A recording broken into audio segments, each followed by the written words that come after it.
Mateo, ang henyo. Credit to the author. M1151-60. Ang mga pangalan po na nandito ay galing sa mga name generator. Kung meron man pagkakatulad sa mga pangalan ng tao o lugar at pangyayari, ito ay tunay na hindi sinasadya. Sa pagpapakilala ni Shark One, nalaman ni Mateo na ang hari ng angkan ng mga sirena ay tinatawag na Tong. Ang kanyang lakas ay kakilakilabot. Sa aming pagkikita ngayon, talagang natugunan nito ang reputasyon. Nakita na ni Mateo ang kamahalan. Ikinuyom ni Mateo ang kanyang mga kamao na itinuturing na nagbigay-pugay. Ang kanyang paraan ng paggawa ng mga bagay-bagay ay nagpabago ng ekspresyon ng grupo ng mga makapangyarihang tao sa likod ng kanyang kamahalan. Mapangahas na tao. Ang lakas ng loob na maging bastos sa kamahalan. Kawalang galang. Nakita ko na ang kanyang kamahalan at hindi pa rin yumuyuko. Kamahalan, ang batang ito ay mayabang at bastos. Talagang wala siyang gaanong kakayahan. Marahil, narito siya para dayain ang perlas na may luha. Hindi pa nakapagsasalita si Tong nang sumabog na ang mga makapangyarihang miyembro ng angkan ng mga merman sa likuran niya. Labis silang nagalit sa inasal ni Mateo. Sa kanilang pananaw, ang mga tao ay mababa. Nang makita ang kanyang kamahalan, dapat silang magbigay ng tame time na pagyuko. Kahit gaano pa kalakas si Mateo, iyon lang ang sinabi ni Shark One nang bumalik siya. Hindi nila nasaksihan mismo ng kanilang mga mata. Ngayon, nang makita nilang si Mateo ay nasa ikapitong antas lamang ng Dao Profound, hindi nila maiwasang hamakin siya, iniisip na sadyang niloloko sila ni Mateo. Ang mga alchemist na kayang pinuhin ang Purple Void Vitality Spirit Pill ay kailangan ding makarating sa Divine King Realm kahit ano paman, tama ba? Hindi lang sila, kahit noong nakita nitong si Mateo, nadismaya rin ang itsura nito. Pinuri ni Shark One kung gaano kalakas si Mateo dati, pero hindi niya binanggit ang martial Dao cultivation ni Mateo. Masasabing napakasinsero na ng paglabas niya para salubungin ito ng masigla. Pero dahil si Mateo ay nasa ikapitong antas lamang ng Dao Profound, natural lang na labis siyang nadismaya. Sumulyap si Mateo sa lahat, at ang kanyang ekspresyon ay naging seryoso habang sinasabi, hindi pa nga nagsasalita ang kamahalan, at bawat isa sa inyo ay biglang lumabas. Mayroon ba kayong kahit kaunting respeto sa kamahalan? Maaari kayang ang mga opisyal ng angkan ng mga merman ay pawang walang pakundangan. Sa isang pangungusap lang, agad na natahimik ang mga sirenang nagtatalon. Kamahalan, hindi po namin sinasadya. Ikinumpas nitong ang kanyang kamay, sinenyasan silang tumahimik. Pagkatapos ay sinabi niya kay Mateo, "Binata, ikaw ba? May tiwala ka ba talaga sa pagpino ng Purple Void Vitality Spirit Pill? Ako muna ang magsasabi ng mga masasakit na bagay. Kung hahayaan mong matuklasan ng haring ito na ginagawa mong kalokohan ng ating angkan ng mga merman, tiyak na hindi ka patatawarin ng haring ito." Nakahinga ng maluwag ang mga makapangyarihang sirena nang makita nilang walang balak ang kamahalan na ituloy ito. Nakangiting sabi ni Mateo, "Kamahalan, hindi pa nga ako nakakarating sa pintuan, at pinagbabantaan mo na ako. Maaari kayang ito ay dahil sa pagiging maasikaso ng iyong angkan ng mga merman. Isa pa, hindi ba alam ng kamahalan na ang mga alchemist ay hindi dapat masaktan? Sa ugali mo, hindi nangangahas ang batang Panginoon na garantyahan kung ano ang aking pipinuhin."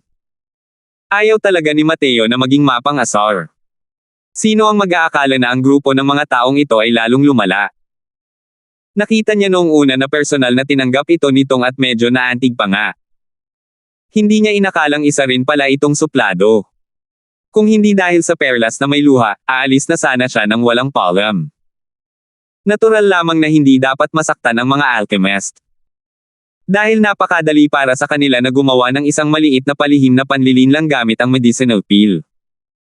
Sa oras na iyon, hindi nila alam kung paano sila namatay.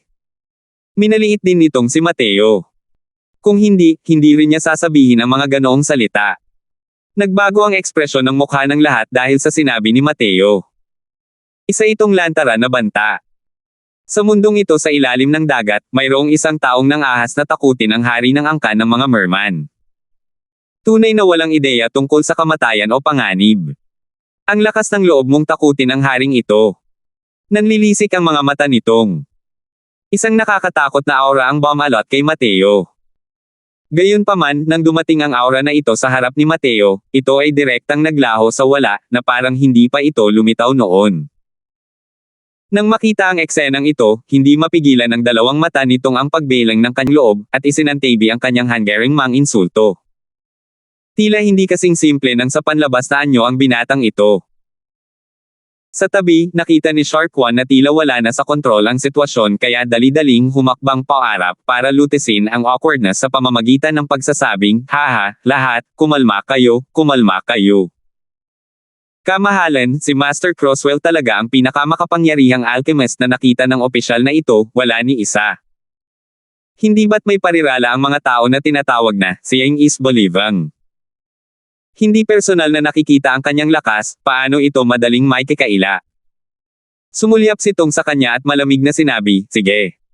Kung ano man ang meron, bumalik ka muna sa angkan bago ka magsalita. Dali-daling lumapit si Shark One kay Mateo at humingi ng tawad ng buong puso. Hindi alam ng mga miyembro ng angkan ang kinatatakutan ni Mateo, ngunit alam niya ang nakakatakot na mga katangian ni Mateo. Hindi niya nakita kung paano pinatay ni Mateo ang Heavenspan Island Master. Pero malinaw pa rin sa isip niya ang eksena kung saan pinatay ni Mateo si Maven. Masyadong nakakagulat. Basta na lang may maniniwala sa mga ganitong salita. Isang 7th level daw profound martial artist ang talagang tinapos ang isang peak void mystic powerhouse ng walang kahirap-hirap. Sumulyap si Mateo sa kanya at nakangiting sinabi, syempre, hindi ko iyon iisipin. Pero, ayokong may mga taong lumapit at mangasar sa akin. Nang marinig iyon ni Shark One, dali-dali siyang tumango at nagpahayag ng pagsang-ayon, kamahalan, makakaasa po kayo. Kapag bumalik na si Shark One sa angkan, ipapaliwanag ko ito sa kanyang kamahalan. Hindi magandang termino sa unang pagkikita. Sa totoo lang, lubos na nauunawaan ni Mateo ang iniisip ng angkan ng mga merman. Masyado pa siyang bata noon.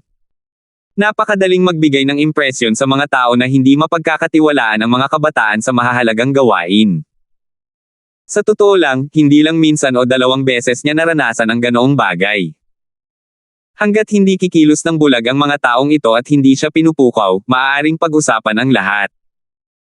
Tutal, kailangan din talaga niya ng 1,000,000 taong gulang na Pearl Have Tears. Unang painting, tingnan mo ang ginawa mo. Pinabalik mo si tatlong painting, sinasabi mong nakahanap ka na ng isang napakalakas na alchemista. Pero anong klaseng tao ang isinama mo pabalik? Ha! Pagbalik sa angkan, inayos muna ni Shark One ang mga tirahan para sa grupo ni Mateo, pagkatapos ay dali-daling hinanap si Tong para magpaliwanag. Siyempre, ang sumalubong sa kanya ay ang maangas na ungol ni Tong. Tama. Shark One? Nakita ng kamahalan na normal lang ang iyong talino, kaya kanya pinapunta sa Nine Phoenix Island para asikasuhin ang mga bagay-bagay. Pero nagbalik ka ng isang batang yan na hindi pa ganap ang buhok. Ano na ang magagawa niya? Isa kang painting, huwag mong isipin na hindi natin alam kung hindi tayo pupunta sa Pampang. Ang mga tugatog na alchemist ng sangkatauhan, paano sila nabubuhay sa panahong ito? Ikaw. Hindi ka ba nagbibiro? Hindi lang si Tong, sinimulan ding sawayin ng mga miyembro ng angkan ng mga merfolk si Shark One. Seryoso talaga na ang pakiramdam na ibinigay sa kanya ni Mateo ay masyadong hindi maaasahan. Noong una, narinig nila ang pagmamayabang ni Shark One hanggang sa bumagsak ang mga bulaklak mula sa kalangitan. Ngayon, nang makita si Mateo, napakalaki ng pagkakaibang ito. Hindi rin ipinagtanggol ni Shark One ang sarili niya, tahimik lang na hinihintay na matapos ang pagsaway ng mga lalaking ito bago tumawa ng malamig at sinabing, Nine Phoenix Island. Tapos na yan. Shark One? Ano ang ibig sabihin ng mga sinabi mo? Naging seryoso ang tingin nitong, at nagtanong. Hindi niya alam kung bakit, pakiramdam niya ay parang may koneksyon ang mga sinabi ni Shark One kay Mateo.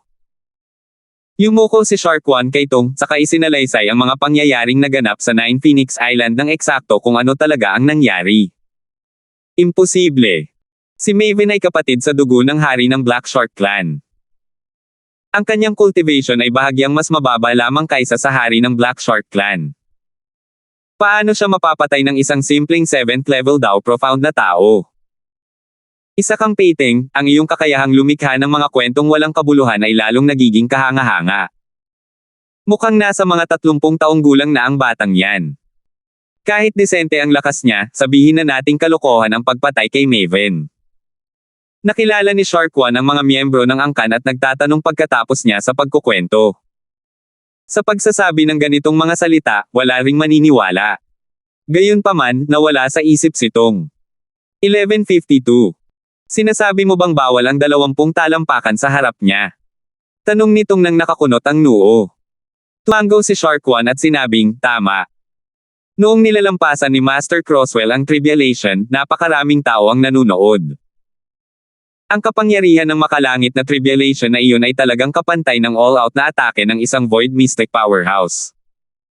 Ngunit ang makalangit na Tribulation na iyon ay kusang naglaho nang umabot ito ng 20 talampakan sa harap niya. Iniisip ang parang 20 talampakang restricted area na pinapatay ni Mateo bilang Diyos noon, may takot pa rin sa puso ni Shark One hanggang ngayon. Pero natahimik si Tong nang marinig niya ito. Ang pagpapakawala niya ng presyon dati ay may taglay ding intensyong magsiyasat. Pero gaya ng sinabi ni Shark One, nang dumating ang aura niya ng 20 talampakan sa harap ni Mateo, hindi na ito nakaabante pa ng kahit 1 pulgada. Gamit ang kanyang lakas, na siyang magpapapressure sa isang 7th level daw profound, ang ganitong kakaibang sitwasyon ay hindi pa nangyari noon. Shark One, gaano kakitiwala ang Mateo na ito sa pagpino ng Purple Void Vitality Spirit Peel? Alam mo rin ang kahalagahan ng Purple Void Vitality Spirit Peel kay Zunya, tanong ni Tong. Nang marinig ito ni Shark One, mapait niyang sinabi, kamahalan, sino ang makakasiguro sa ganitong uri ng pagpipino ng peel? Kahit ang mga alchemist ng ating lahi sa dagat, malamang walang sino man ang maglalakas loob na sabihin ang ganitong uri ng mga salita sa kamahalan, hindi ba? Gayunpaman, nasaksihan ko mismo ang mga kasanayan sa alchemy ni Master Ye. Talagang umabot ito sa rurok ng pagiging perpekto. Sa puntong ito, mapapatunayan ito ni Shark 2. Agad na sinabi ni Shark 2 na marinig niya, kamahalan, mapapatunayan ng Shark 2 na ang alchemy daw ni Master Crosswell ay bihirang makita sa buong buhay ko. High Priest Lee. Habang nagsasalita rito, biglang naramdaman ni Shark 2 na masyado siyang nagsalita at dali-daling tumahimik. Gayunpaman, naunawaan ng lahat ang ibig niyang sabihin. Ang mataas na pari na si Lee ay mas mababa kaysa kay Master Mateo. Si High Priest Lee ang pinakamalakas na alchemist sa angkan ng mga merfolk. Ang lakas ng kanyang alchemy daw ay kabilang din sa pinakamagaling sa buong lahi ng dagat. Iyon lang. Ang init ng ulo niya ay napaka-pumuputok. Ang paghahanap kay Mateo para magpino ng mga tableta ay sadyang itinago nitong sa kanya. Natatakot siyang tumalon ito at magdulot ng gulo. Nang marinig iyon nitong, bumantong hininga siya at sinabing, bagamat ganoon nga, ang Purple Void Vitality Spirit Peel ang huling pag-asa ni Zunya. Alam din nitong na ang Purple Void Vitality Spirit Peel ay hindi madaling pinuhin.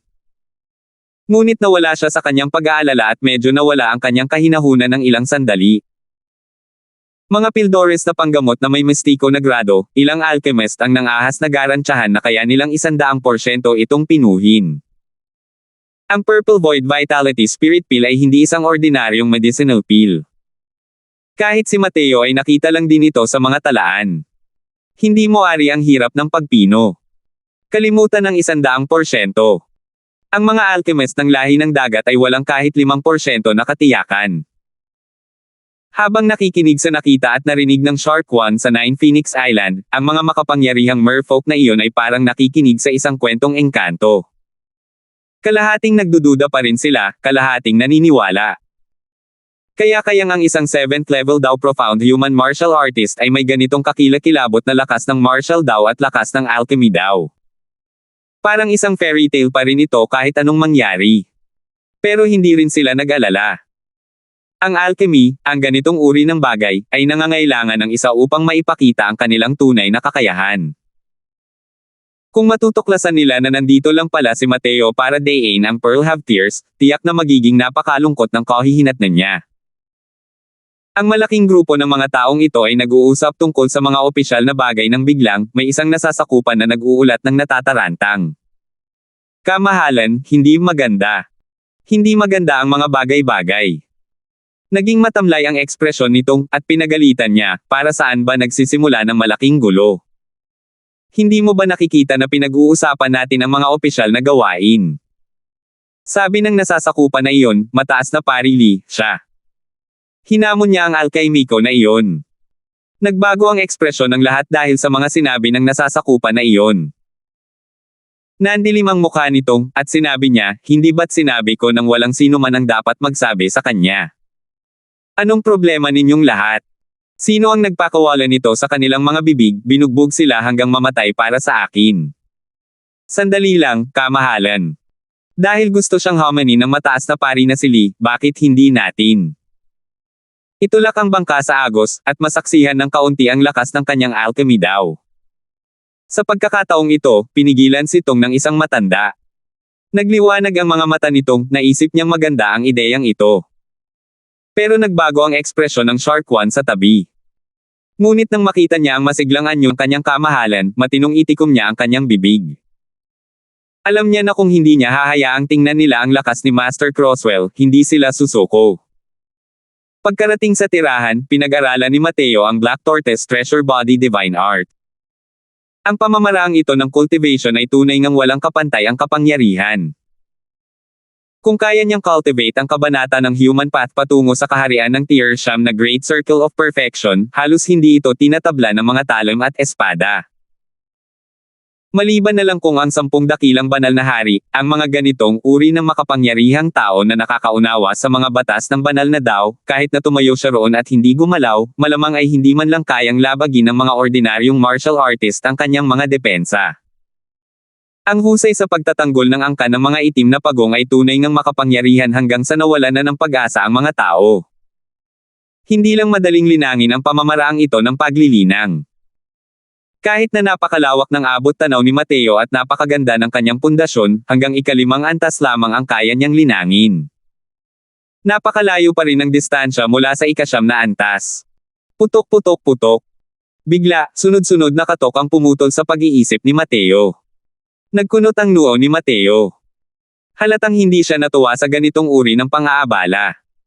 Pagbukas ng pinto para tingnan, ito ay isang maliit na batang babae ng isang angkan ng mga merfolk. Kaiba sa kasuklam-suklam na kasuotan ng mga lalaki sa angkan ng mga merfolk, ang mga babae sa angkan na ito ay pawang magaganda na parang mga celestial. Mas magaganda pa sila kaysa sa karamihan ng mga babaeng tao.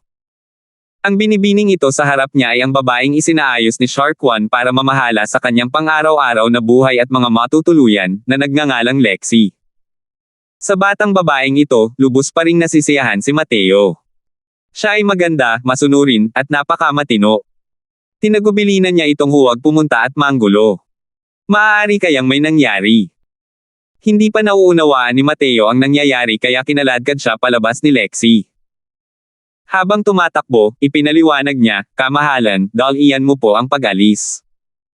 Nabalitaan ng mataas na pari na si Lee na nag-imbita ang kamahalan ng isang alchemist na tao kaya't labis siyang nagalit, at nagmamadali na rito. Ang cultivation ng martial daw ni mataas na pari na si Lee ay napakalakas. Bukod pa rito, napakasama ng kanyang ugali. Natatakot akong saktan kanya. Bilasan mo at umalis ka sa likod bahay. Kiniliti si Mateo nang marinig iyon. Hindi niya inaasahan na ang maliit na babaeng katulong na ito ay talagang nag-aalala pa rin sa kanya. Tumigil ang figure ni Mateo. Paano magiging katapat ni Mateo si Lexi? Kasabay ng isang pagtalbog, nabangga niya ang yakap ni Mateo. Isang panlalaking figure ang tumama sa kanya ng diretso, dahilan para hindi sinasadyang mamula si Lexi. Nakangiting tanong ni Mateo, tao lang din ako, kaya bakit mo ako gustong tulungan? Gumamit si Lexi ng purong mga mata para tingnan si Mateo at naguguluhang sinabi, ako. Si Lord Shark One ang nag-alaga sa akin. Ako. Natural lang na hindi ko hahayaang may mangyari sa iyo. Habang nakikipag-usap dito, bigla siyang bumalik sa kanyang katinoan, hinayla ang kamay ni Mateo at aalis na sana, sabay sabi ng may pag-aalala, naku po, kamahalan, wala nang oras, umalis na kayo agad. Malapit na ang High Priest Lee. Pero ayaw pumunta ni Mateo at bahagyang ngumiti, huho, kung hindi ko man lang matalo ang High Priest ng angkan mo, sa tingin mo ba iimbitahan ako pabalik ng Shark One? Relax lang. Dahil sa mukha mo, hindi ako makikipag-asaran sa kanya ng mga walang kwentang bagay. Nang marinig iyon ni Lexi, natulala siya. Huwag mag-abala sa mataas na pari tungkol sa mga walang kwentang bagay. Sa kanyang paningin, ang mataas na pari ay isang pinakamahalagang nilalang, pangalawa lamang sa kanyang kamahalan.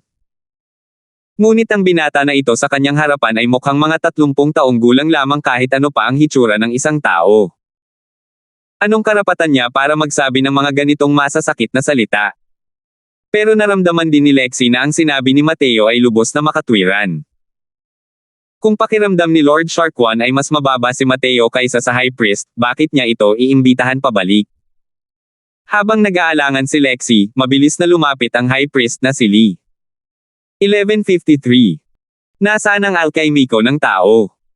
Nasaan ang alchemist na tao? Dali, pumunta ka rito para maupo. Isang bastos at malakas na boses ang umalangaw-ngaw hanggang sa muntik nang gumuho ang gusali. Tumigil ka na sa pagsigaw, nandito na ako. Dahan-daang lumabas ang figure ni Mateo, habang maingat na nakasunod si Lexi sa likuran niya, ang mga mata nito ay puno ng pag-aalala. Nang makita ni Lee si Mateo, napuno ng paghamak ang kanyang mga mata. Nawala ba sa isip ang batang yun na si Shark One? Ang pagkakita sa batang tulad mo rito, pinagtatawanan ba nito ang ating angkan ng mga merfolk?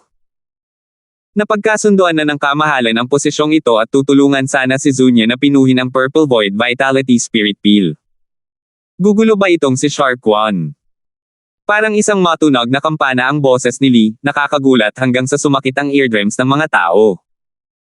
Ang hitsura na ito ay hindi mukhang isang taong gumagawa ng peel refinement, ganitong uri ng masusing trabaho. Malamig na sabi ni Mateo, sabi mo, magbiro ka, gumagana rin yan. Ang totoo niyan. Iniisip ko kung may sapat ka bang lakas para pasayahin ako o wala. Sa pagkakaintindi ni Mateo, matagal na niyang natukoy na may ilang mga taong kasalukuyang nag-e-espia rito. Alam niya na kung hindi siya magpapakita ng kahit kaunting kakayahan, talagang hahamakin siya ng grupo ng mga taong ito. Mabuti pa nga, turuan na lang ni Mateo ng magandang aral ang matandang lalaking ito at ipapaalam sa mga tao ng angkan ng mga merfolk ang takot sa lakas ng kanyang, ni Mateo, na alchemy daw. Ikaw. Hindi kalakihan ang edad, pero hindi ka maliit ang tono mo. Hindi pa nga lubusang humaba ang buhok ng isang batang gaya mo, at nang ahas kang magsalita ng ganito kalaki.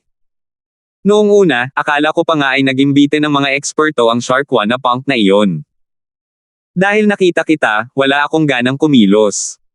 Batang lalaki, samantalahin mo ang pagkakataong ito kapag maganda ang mood mo ngayon, bilasan mo at umalis ka na sa angkan ng mga merfolk. Kung hindi, kalimutan mo na ang pag-alis mo. Seryosong sabi ni Lee. Ngumiti si Mateo at sinabing, ano? Ikaw, bilang mataas na pari ng angkan ng mga merfolk, maaari ka bang natatakot pa rin sa akin, ang nakababatang ito? Nanlilisik ang mga matang parang isda ni Lee, at sumigaw siya ng buong lakas, natatakot ka. Puro kalokohan, sa tingin ko pagod ka ng mabuhay. Hindi siya naasiwa ni Mateo at malamig na sinabi, huwag kang matakot, kaya magpustahan tayo. Paano yan? Pumusta sa upuang ito. Batang lalaki, ang upuang ito ang tumataya sa buhay mo, manggahas ka ba o hindi? Tanong ni Lee nang may malamig na ngiti. Ano ang ibig sabihin ng hindi manggahas? Kung matalo ako, alisin mo ang buhay na ito. Kung matalo ka, lumuhad ka at bigyan ang batang Panginoon ng 3 pagyuko, at kilalanin mo ako bilang iyong Panginoon. Paano iyon? Nang makita ang itsura ni Mateo na parang kinukulong siya, paano pa ito matiis ni Lee?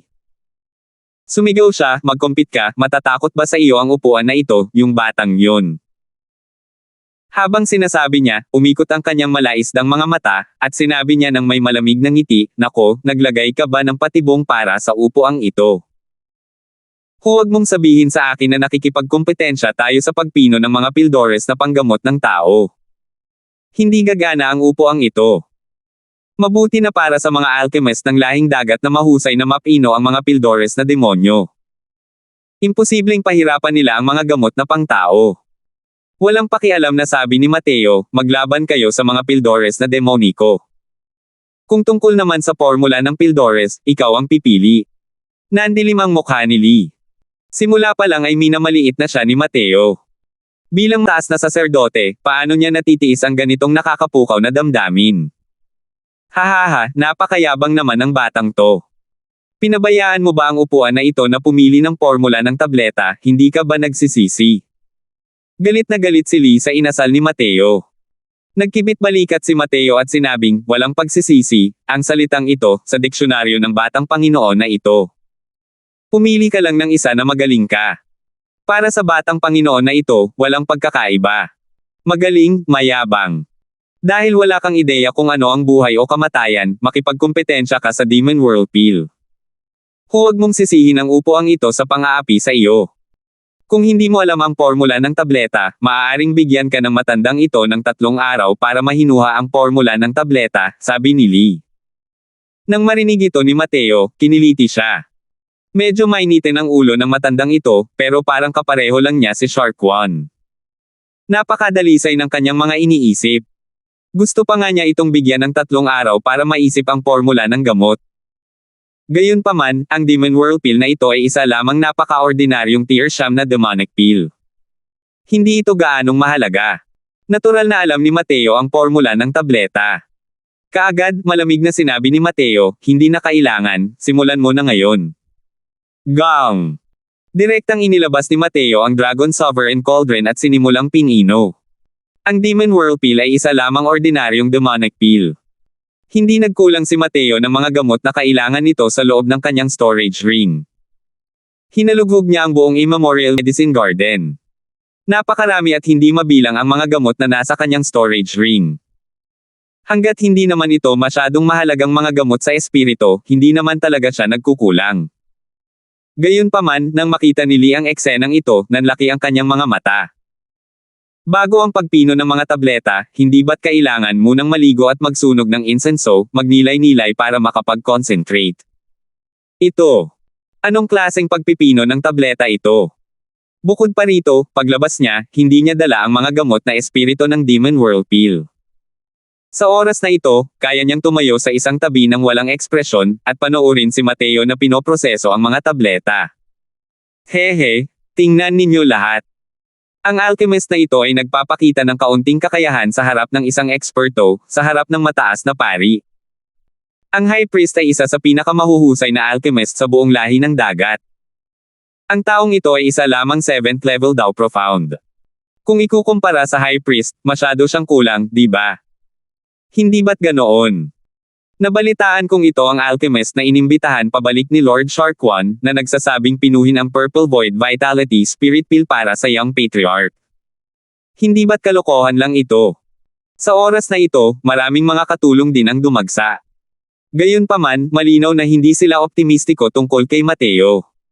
Hindi silang lahat mga alchemist, ngunit medyo may kaunti pa rin silang alam tungkol sa alchemy. Hindi pa nila nakita noon kung sinong alchemist ang magpipino ng mga table task ng hindi propesyonal, ng ganito sa harap ng lahat. Hahaha, walang kwentang bata. Paano nagkaroon ng low ika ang pagpino ng mga tabletang tulad nito, para makabuo ng tableta? Sinayang ang napakaraming tier 9 na spirit medicines ng walang kabuluhan. Tumawa ng malakas si Lee at puno ng paghamak. Hindi siya pinansin ni Mateo at sinimulan niya ang pagpino ng mag-isa. Ang kanyang mga aksyon ay natapos mula simula hanggang katapusan ng walang tigil. Di nagtagal, hindi na napigil ang tumawa ni Lee. Kapag kumilos na ang mga eksperto, agad na magiging malinaw kung sino ang tunay at peke. Ang mga teknik ng alchemy ni Mateo ay sadyang nakalulugod sa mata at isipan. Hindi lang ang mataas na saserdote, pati na rin ang mga lingkod na nakapalibot at nanunood ay hindi na rin matawa. Tuluyan silang natulala sa pagpipino ng tabletang ito ni Mateo. Pilit na ginawang isang malaking piging ng sining ni Mateo ang malungkot na pagpipino ng tableta. Malaki ang naitutulong ng mga nakakaalam ng propesyon. Ang mga hindi nakakaalam ay nagpista ng husto. Matagal nang iniwan ni Lee ang usapin ng kompetisyon lampas sa ika-9 na langit. Lubos na siyang nahuhumaling sa mga kasanayan sa alchemy ni Mateo. Ang pagpipino ng mga pildores ng demonyo ay hindi eksaktong kapareho ng sa sangkatauhan, ngunit lahat ng daan ay patungo sa Roma. Sa paningin ni Mateo, sa simula ay walang pagkakaiba sa kahit anong lahi ng tao, lahi ng demonyo. Noong mga panahong nagsasaliksik siya tungkol sa mga medicinal pills sa kanyang nakaraang buhay, lagi niyang pinaghiwa-hiwalay ang mga medicinal pills hanggang sa pinakasimpleng komposisyon para sa pananaliksik. Ang matibay na pundasyong kasanayang ito ay hindi nagawa ng walang kabuluhan. Ang alchemy daw ay hindi mahahati sa tao at demonyo. Dahil naunawaan ang tunay na dakilang daw, maraming bagay ang nagkakatulad mula sa mga hinuha. Sa nakaraang buhay, ang pananaliksik ni Mateo tungkol sa mga Pildores na demoniko ay umabot din sa antas ng kasukdulan ng pagiging perpekto. Lumalabas na kapag nililinis ko ang Demon Whirlpool, kailangan kong bawasan ang tindi ng apoy sa oras na ito. Ganyan pala. Gamit ang kumpletong paraan ng pagpatay dito para patayin ang gamot, bakit hindi ko naisip iyon? Parang isang mausis ang sanggol si Lee sa pagkakataong ito, walang tigil sa paglalagay ng mga emoticon sa tabi. Paano naroon pa rin ang mabangis at kahangahangang anyo niya kanina? Ang kakayahan ni Mateo sa alchemy ang nagdala sa kanya sa ibang mundo. Paikliin. Kasunod ng mahinang sigaw ni Mateo, saka lamang bumalik sa kanyang katinoan si Lee mula sa loob ng mundo ng pagpipino ng tableta. Nang makita ang Transcendent Grade Demon Whirlpool sa kamay ni Mateo, hindi sinasadyang nanginig si Lee. Sa pagkakataong ito lamang niya naalala ang postahan. 11:54. Mataas na pari, ikaw na, tumingin si Mateo kay Lee at sinabing may ngiti na hindi naman talaga isang ngiti. Namula ang mukha ni Lee, at nauutal niyang sinabi, Ito. Hindi ito kasama. Ang Demon Whirlpool ay isa lamang sa pinakasimpleng tier siyam na demonic pill. Kung gusto mong makipagkompetensya tayo sa mga high-grade tier siyam na medicinal pills.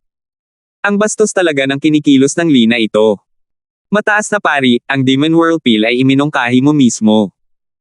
Paano mo mababawi ang sinabi mo? Sinabi ni Lexi ang pangungusap na ito sa utos ng mga supernatural na kapangyarihan. Ang pangungusap na ito ay lalong nagpahiya kay Lee. Luming ng mukha niya, at tinitigan siya gamit ang kanyang mga matang parang isda habang mariing sinasabi, Binibini, ang lakas ng loob mong sabihin ang mga ganyang salita sa upuang ito. Natakot si Lexi sa kanya at likas na nagtago sa likod ni Mateo. Ngumisi si Mateo, Nakakamangha ba ang magpanggap sa harap ng isang batang babae? Nagpalitan ng berde at lila ang ekspresyon ni Lee. Sa totoo lang, inamin na niya ang pagkatalo sa kanyang puso. Dahil lang sa mukha niya kaya ayaw niyang yumuko at kilalanin si Mateo bilang kanyang Panginoon sa harap ng napakaraming tao. Kahit hayaan niya siyang pinuhin ng isang Transcendent Grade Demon Whirlpool, kung swerte lang siya, kaya pa rin niya itong pinuhin. Pero imposibleng maging ganito kerlax at kasaya tulad ni Mateo. Sa pagkakataong ito, biglang nagsalita si Mateo, kung ayaw mong yumuko at kilalanin bilang iyong Panginoon, pwede rin. Pero kailangan mong sumang-ayon sa isang kondisyon ko. Nang marinig ito ni Lee, para siyang nabigyan ng amnestia, at dali-dali niyang sinabi, sige. Basta't hindi mo hahayaang yumuko ang upuang ito, ayos na ang kahit anong kondisyon. Itinulak ni Mateo si Lexi sa harap ng mataas na pari at sinabing, tanggapin mo siya bilang isang disipulo. Natigilan si Lee, medyo naguluhan sa ikinilos ni Mateo. Naisip pa niya na magbibigay si Mateo ng ilang mahihirap na kondisyon. Hindi niya inakalang iyon ay para kunin niya ang isang babaeng katulong bilang disipulo. Malaking pabor ito. Hindi niya inaasahan na naubos ito ni Mateo ng ganoon kadali. Para kay Lexi, isa lang itong biglaang pangyayari. Lumingon siya at tumingin kay Mateo ng kakaiba habang bumubulong, mahal na kamahalan, ako. Ngumiti si Mateo at sinabing, Ayaw mo ba? Tumanggaw si Lexi na parang manok na tumutukan ng kanin. Siyempre, handa siya. Sa lugar na ito, isa lamang siyang katulong. Wala siyang mapagkukunan, walang pinagmulan, at unti-unting nawawala sa paningin ng karamihan. Pero, kung siya ay naging disipulo ng mataas na pari, iyon talaga ang karpang lumulukso sa Dragon Gate 1. Mabuti naman at handa ka. Bakit ka pa nakatayo dyan? Bakit hindi ka nagmadali at kinilala bilang iyong Panginoon? Nakangiting sabi ni Mateo. Muling lumingon si Lexi at nahihiyang tumingin kay Lee, natatakot na baka hindi ito pumayag. Bumalik ang tingin ni Lee, at sinabi niya, bakit ka pa nakatayo dyan ng walang ekspresyon? Yumuko ka at kilalanin mo ako bilang iyong Panginoon. Mula sa araw na ito, ikaw na ang huling disipulo ko, Lee. Ano ang tawag sa iyo? Tuwang-tuwa si Lexi at napayuko sa lupa at sinabing, nagbibigay pugay si Lexi sa Panginoon. Hindi kailanman inakala ni Lexi na magkakaroon siya ng ganitong araw. Mahigpit ang antas ng lipunan ng mga taong nasa dagat. Ang isang batang babaeng katulong na tulad niya ay talagang walang pagkakataong makakita ng liwanag ng araw. Pero ngayon, binigyan siya ni Lord Mateo ng pagkakataong ito na nagpabago sa kanyang buhay. Haha, mabuting disipulo. Makinig kayong lahat sa akin, mula ngayon, si Lexi na ang huling disipulo ko. Kung mayroon man sa inyo na manggahas na apihin siya, iyan ay pag-aagawan ninyo ng upuan na ito. Ngayon, umalis kayong lahat para sa upuan na ito. Nagbago ang ekspresyon ng mukha ni Lee, na sinasabi sa lahat. Alam ng mga taong ito ang husay ng mataas na pari. Paano pa sila ng ahas na manatili? Agad silang nagtakbuhan sa isang kaguluhan. Gayunpaman, ang mga miyembro ng angkan na dating nangapi kay Lexi noon, bawat isa sa kanila ay nababahala at nababalisa sa oras na ito, natatakot na baka dumating si Lexi at maghanap ng gulo sa kanila. Si Lexi ay isang maliit na katulong lamang. Natural lamang na walang kakulangan ng mga taong normal na nambubuli. Hindi lang nila inakala na ang munting aliping ito ay magkakaroon ng 180 degree na pagbabago, at magiging disipulo ng mataas na saserdote. Ang disipulo ng mataas na pari, sa angkan, kahit ang ilang matatanda ay walang kapantay. Nang makitang naghiwa-hiwalay ang lahat, si Lee ay nagbago sa isang nakangiting mukha at sinabi kay Ling Qiu, haha, mabuting disipulo, lumabas ka muna. Bukas, pumunta ka at magulat sa Panginoon. Sa ngayon, may mga bagay pa akong dapat pag-usapan kay Panginoong Ye. Tiningnan ni Lexi ang mataas na pari ng may pagtataka, na para bang pakiramdam niya ay hindi niya ito nakilala. Kailan naging ganito kabait at pala kaibigan ang mataas na saserdote? Gayunpaman, gumamit pa rin si Lexi ng mga matang nanlilamos para tumingin kay Mateo. Para sa kanya, si Mateo ang pinakamalaking tagapagbigay sa kanya. Sa puntong ito, lubos niya itong naunawaan. Natural lang na alam ni Mateo ang mga ideya ni Lee. Agad siyang ngumiti at sinabi kay Lexi, kung gayon, lumabas ka muna. Lexi, hindi. Panginoong Lexi, na. Ang mga bagay noong nakaraan, ako lang ang bulag at walang mga mata. Mahal na kamahalan, ituring mo na lang akong utot at pakawalan mo na ako. Pagkalabas ni Lexi, isang sirena ang lumapit upang salubungin, lumuhad ng may malakas na kalabog, at desperadong sinampal ang sarili niyang mukha. Ngunit ito ay nagbigay sa kanya ng takot. Likas na pamilyar sa kanya ang sirenang ito, si Lexi. Ito ang direktang nakatataas sa kanya na palaging nambubuli sa kanya. Pero ngayon, nakaluhod na ito sa harap niya na parang patay na aso. Ang ganitong uri ng pagbabago ay nagparamdam kay Lexi na parang nananaginip siya. Biglang napagtanto ni Lexi na ang kasalukuyang kalagayan niya ay mayroon ng kapangyarihang kontrolin ang buhay at kamatayan ng mga taong unang nangapi sa kanya. Gayunpaman, si Lexi ay mabait pa rin at maliit na batang babae. Sinubukan niyang magmukhang malungkot at sinabing, mahalaga ang nakaraan, kalimutan mo na yan. Pero, kung hahayaan mong matuklasan kung binubuli mo ang mga kapatid ko, tiyak na hindi kita papayagan. Parang nabigyan ng amnestia ang sirenang iyon, at dali-dali niyang sinabi, oo. Panginoong Lexi, makakaasa ka. Hindi na ako mangangahas pa sa hinaharap, Hindi lang iyon ang mga naghihintay kay Lexi. Nang makita ng iba na hindi pinatay ni Lexi ang sirenang iyon, sabay-sabay silang nagtakbuhan palabas. May mga nanliligaw sa kanya, may mga nagmakaawa para sa kapatawaran, may mga umasa sa mga koneksyon para humingi ng tulong, at iba pa. Hindi tinanggihan ni Lexi ang mga dumating, at isa-isa niya silang inasikaso. Pero lubos niyang naramdaman na tila iba na talaga siya. At lahat ng ito ay ipinagkaloob ng lalaking iyon.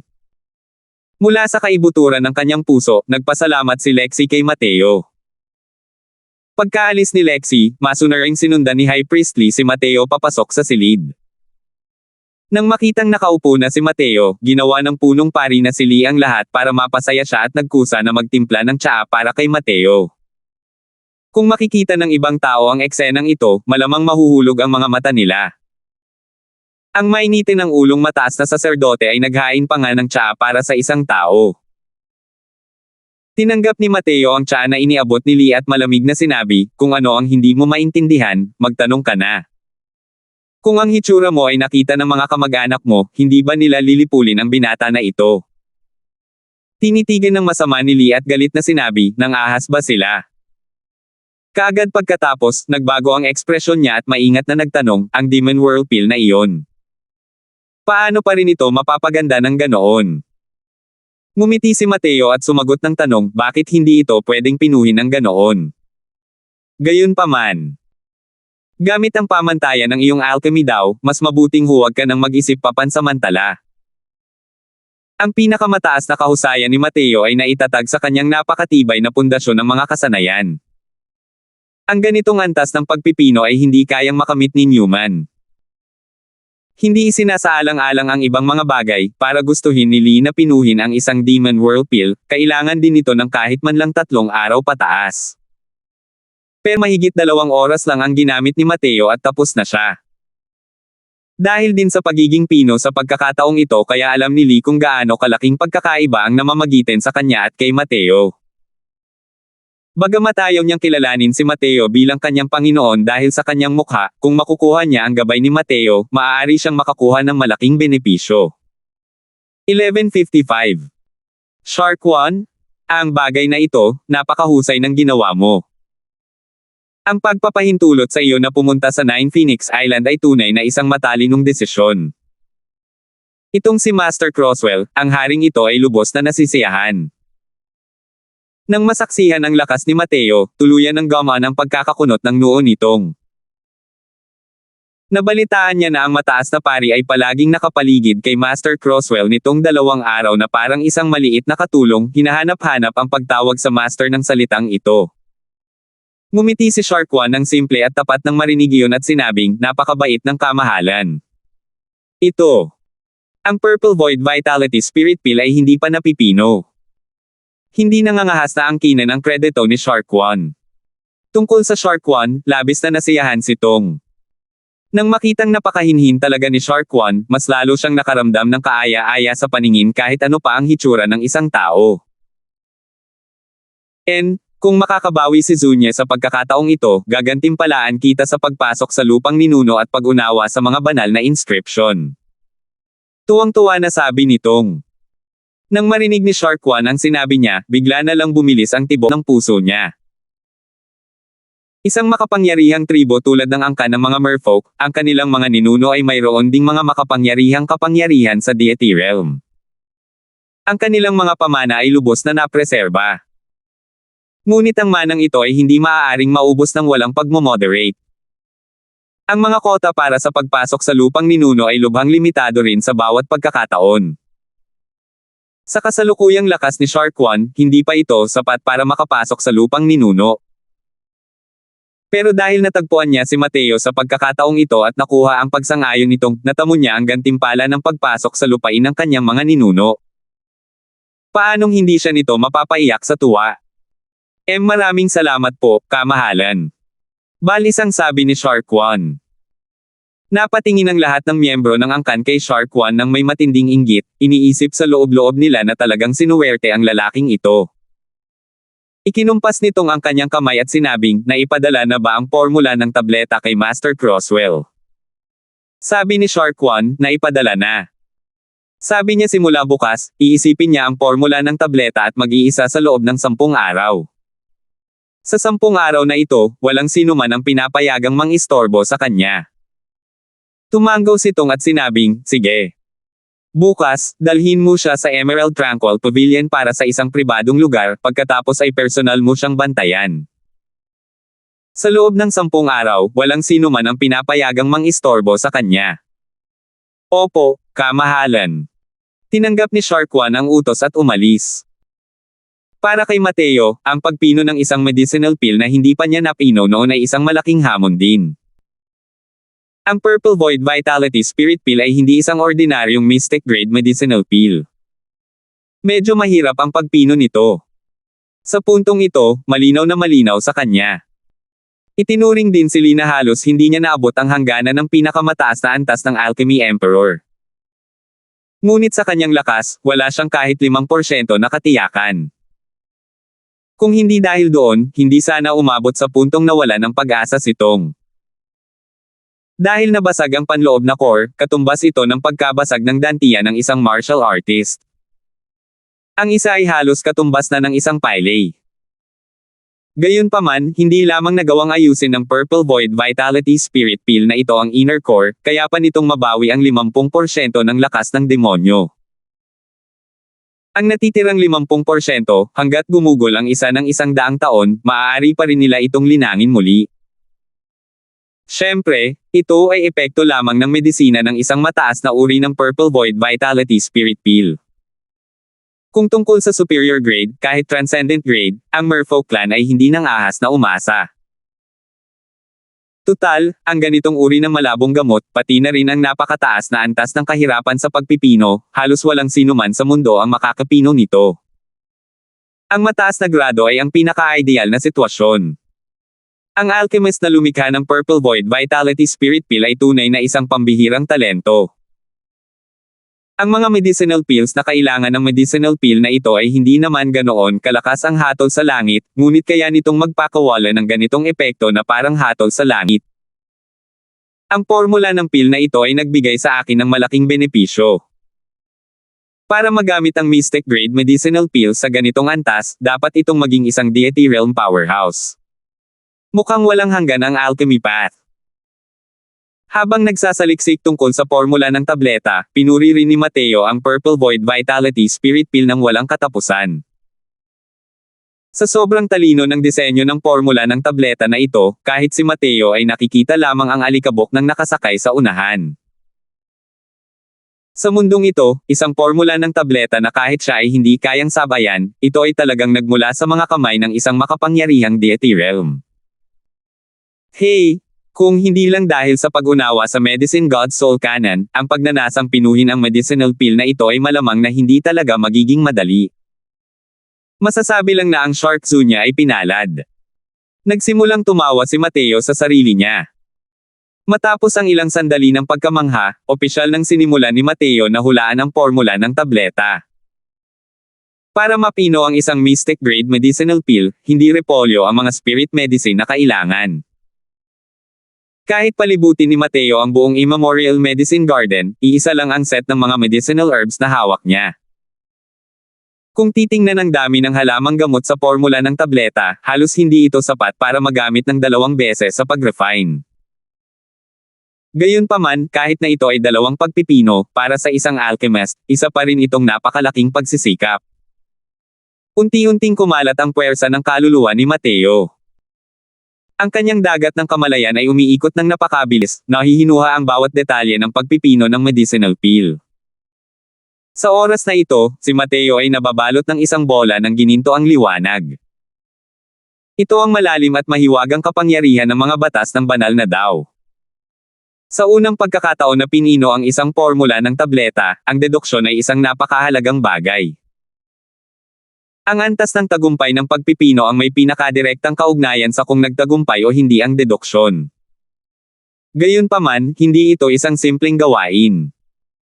Masasabing ang mga Mystic Grade Medicinal Pills ay nakakaranas ng napakaraming pagbabago sa isang iglap habang isinasagawa ang proseso ng pagpipino. Ang kagustuhang mahulaan ng buo ang formula ng tableta, ang mga kalkulasyon na kailangang pagdaanan, ay napakalaking kalakhan. Para sa mga ordinaryong alchemist, ang ganitong laki ng mga kalkulasyon ay sapat na para mabuo ang mga ito. Mayroon pang ang ilang mga nangungunang alchemist na naging may kapansanan sa pag-iisip dahil sa sapilitang pagtukoy ng mga formula ng tableta. Hindi naman naging available ang mga ganitong halimbawa. Ang Purple Void Vitality Spirit Pill na ito ay masasabing isa sa mga pinakamistikong uri ng medicinal pills. Ang kalkulasyon na kailangan dito ay sadyang napakalaki. Kasunod ng palalim na conclusion, unti-unting nagdikit ang mga kilay ni Mateo. Ang formula ng tableta na nilikha ng isang deity realm powerhouse ay talagang hindi ganoon kadaling malaman. Kung hindi dahil sa pag-unawa ni Mateo sa Medicine God Soul Canon, ang pagnanais na mahulaan ang formula ng Pildores na ito ay malamang na hindi ganoon kadali. Dahan-dahang lumipas ang oras. Si Mateo ay lubusan ng abala sa pag-iisip tungkol sa formula ng tableta, walang anumang naliligaw na ideya sa kanyang isipan. Habang nasa labas ng pinto, si Shark One ay parang langgam na nasa mainit na kawali. Ang tagumpay o hindi ng pagpipino ni Mateo ay nakasalalay sa kung magkakaroon ba siya ng pagkakataong maunawaan ang mga banal na inscription. Napakahalaga ng pagkakataong ito para sa kanya. Sabi ko, pwede ka bang tumigil sa paglakad o huwag na? Palaipat-lipat ka ng lakad, umuugoy-ugoy ka hanggang sa mahilo ang mga mata ko. Naiinis na sabi ni Lee. Nailang ang Shark One, at sinabi niya ng may paggalang, High Priest, ako. Hindi ba ako kinakabahan dito? Ika-10 araw na, Master Ye. Hindi pa siya lumalabas. Sinaman siya ni Lee ng tingin at sinabing, sa tingin mo ba ang pagtukoy sa mga formula ng tableta ay pareho lang ng paglinang ng mga kasanayan sa paglilinang? Para sabihin ko sa iyo, kung ako ang gagawa ng lahat para makuha ang Purple Void Vitality Spirit Pill na ito, siguradong magsusuka ako ng dugo at mamamatay. Nagulat si Shark One nang marinig niya iyon. Hindi niya talaga alam na ang pag-inom ng formula ng tableta ay may napakalaking epekto. Hindi naman, di ba? Paghihinuha lang yan ng formula ng tableta, may mga seryosong kahihinatnan ba yan? High Priest, hindi ba't nahihinuha mo na rin yung formula ng tableta na yan dati? Gulat na sabi ni Shark One. Umubo si Lee ng walang emosyon ng 2 beses at sinabing, magkaiba ang pagdeduct at pagdeduct. Ang klase ng deduction ko ay isang crudo lang na deduction. Hindi ko man lang magawa ang isang 10,000 ng isang tunay na deduction. Pero, kung gusto mong gumamit ng isang set ng mga medicinal herbs para sa matagumpay na pagpino, kahit hindi ka makagawa ng 100% na deduction, kailangan mo ring mag-deduct ng 70%. Ang antas ng deduction na iyon ay sapat na para mapasok ng dugo ang isang mataas na antas na Alchemy Emperor. Isang 10,000 lang ang nadeduct ko at muntik na akong masuka ng dugo. Ang bersyong ito, unang beses pa lang narinig ng Shark One. Agad na namutla ang mukha niya na parang papel. Hindi niya talaga alam na ganito pala kadelikado ang pag-iisip ng formula ng tableta. 11:56. Mataas na pari, kung gayon. Hanggang saan mo sa tingin mahihinuha ni Master Crosswell ang formula? Siya. Hindi sana may nangyari sa kanya, di ba? Nag-aalalang sabi ni Shark One. Paano yun posible? Kapag ang mga alchemist ay nagbubuod ng mga formula ng tableta, natural na gagawin nila ang kanilang makakaya. Ang mga tunay na nagtulak sa kanilang sarili hanggang kamatayan ay maaaring mga hanggal o walang ibang pagpipilian. Kung gaano kalaki ang limitasyon ni Mateo, hindi ko talaga masabi ng sigurado. Pero sa palagay ko ay may pag-asa siyang maabot ito hanggang sa 30%, tama ba? Napaisip si Lee at sinabi, medyo hindi sigurado. Nang marinig ni Shark One ang sinabi niya, hindi niya napigil ang masabi ng medyo dismayado, 30% lang. Kung gayon, malamang na hindi ganoon kadaling pinuhin ang Purple Void Vitality Spirit Pill. Nang marinig ito ni Lee, bigla siyang nagalit at sinabi, hanggal ka. Ang Purple Void Vitality Spirit Pill ay isang formula ng pill na naiwan ng isang deity realm powerhouse. Ang kakayahang maghinuha ng 30% ay isang buhay na sumusuway sa langit. Hindi nang ahas na tumanggi si Shark One at bumulong, ako. Hindi ba ako nag-aalala na hindi mapino ni Master Crosswell ang medicinal pill dito? Naghihintay ang batang patriarch sa medicinal pill para iligtas ang kanyang buhay. Kumalma rin si Lee at bumantong hininga habang sinasabing kung mapipino niya ito o hindi ay depende sa swerte ni Zunya. Sa aking palagay, kung kahit si Mateo ay hindi mapipino ang Purple Void Vitality Spirit Pill, malamang ay walang sino man ang makakapino nito sa mundong ito. Nitong mga nakaraang araw, sinusundan niya si Mateo habang naglilibot at marami nga siyang natutunan. Ang lawak ng kaalaman ni Mateo sa alkemiya ay nagpahiya kay Lee sa kanyang kababaan. Bagamat kinilala si Lee bilang isa sa pinakamalakas na alchemist ng lahing dagat, kumpara kay Mateo, para lamang itong pagkukumpara ng isang alitaptap sa kabilugan ng buwan.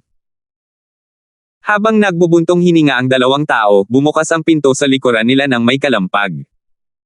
Kalmadong lumabas si Mateo. Pasensya na, pinaghintay ko kayo ng matagal. Masyadong malakas ang mental na lakas na nagamit ko sa pag-decide ng Purple Void Vitality Spirit Pill. Nakatulog ako ng 3 araw at gabi ng sabay-sabay, sabi ni Mateo na may guilt look. Sa totoo lang, natapos na niya ang pagdedetalye 3 araw na ang nakalipas. Gaya ng sabi ni Lee, ang pag-iisip ng husto ay nakakaubos ng lakas ng pag-iisip dahil sa pag-inom ng mga formula ng Pildores. Kaya naman, nakatulog siya ng 3 araw at 3 gabi.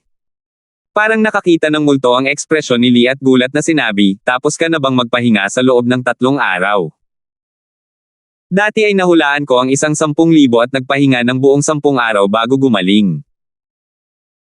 Sa totoo lang, kahit sinabi ni Mateo na mag-isa siya ng 10 araw, wala talagang tiwala si Lee na lalabas si Mateo sa loob lamang ng 10 araw.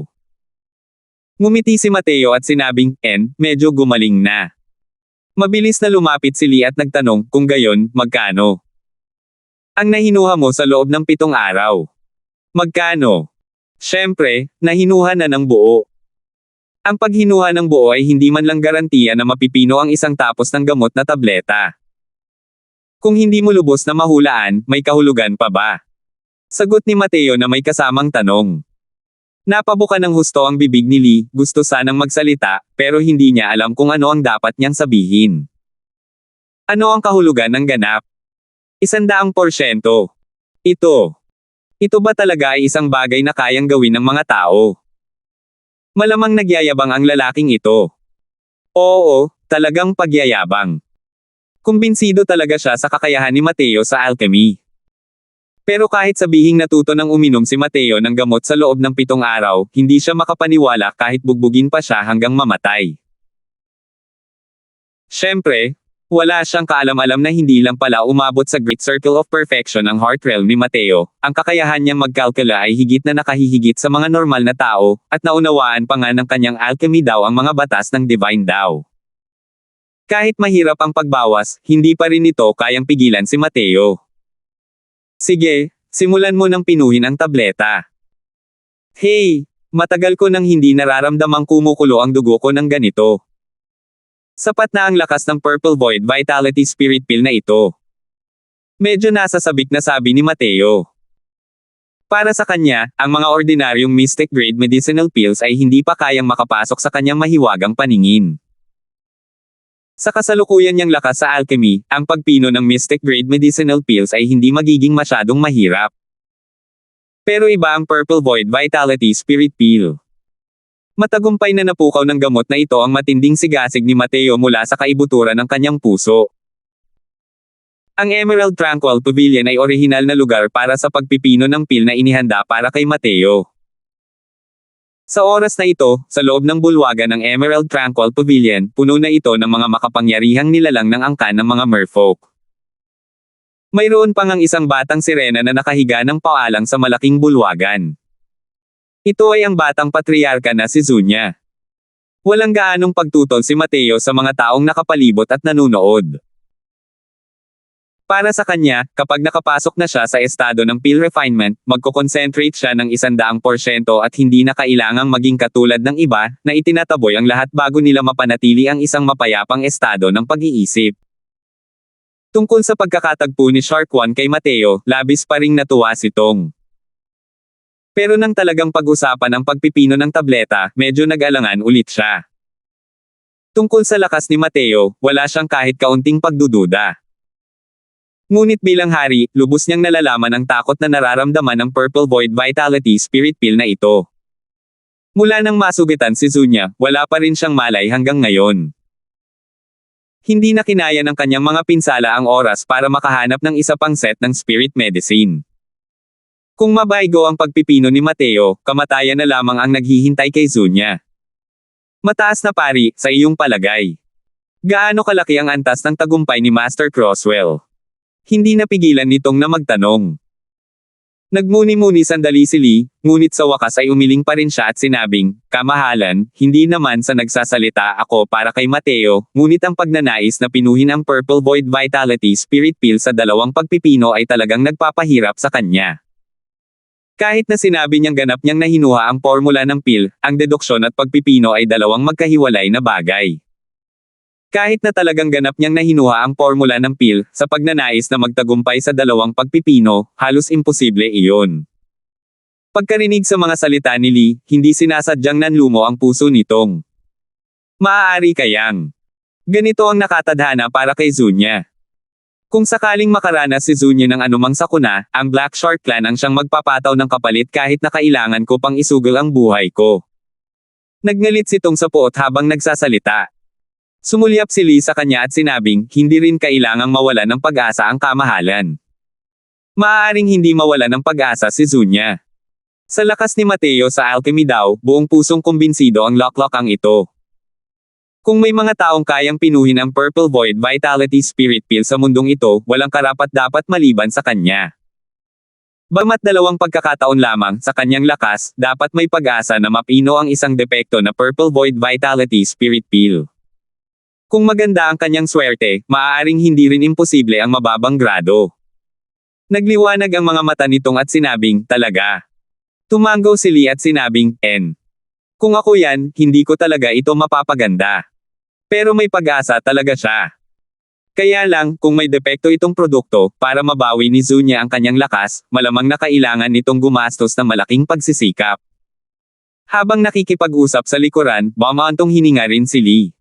Habang nagsasalita, sinimulan na ni Mateo ang pagpino. Direktang ginamit ni Mateo ang 9 Stars Imperial Heaven Art. Bumukas ng buo ang diagram ng pormasayon ng 9 stars, tinakpan ang mga ulap at natatakpan ang araw. Nang makita ang eksenang ito, lahat ay nagpakita ng matinding pagkamangha. Lalo na si Lee, mayroon pa siyang nasasabik na hitsura. Ang 9 Stars Imperial Heaven Art ay ang alchemy skill ng sangkatauhan. Ngunit sa pag-abot sa antas na ito, ang mga alchemy skill ay magkaibang daan patungo sa iisang destinasyon. Noong nakaraan, sinaliksik na ni Mateo ang mga kasanayan sa alchemy ng lahi ng mga demonyo at pinagbuti ang 9 Stars Imperial Heaven Art. Katulad nito, kaya nitong pinuhin ang mga pildores ng demonyo. Kasunod ng pag-usad ng pagpipino, ang siyam na bituin sa diagram ng pagbuo ng siyam na bituin ay inilawan sa wastong pagkakasunod-sunod. Sa isang kisap mata, lumipas ang isang araw.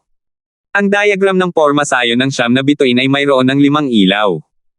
Lahat ay labis na nasasabik. Tila maayos ang naging pagpipino. Ngunit sa oras na ito, ang Dragon Sovereign Cauldron ay naglabas ng matinding mga vibrations. Nagbago ang mga mukha ng lahat.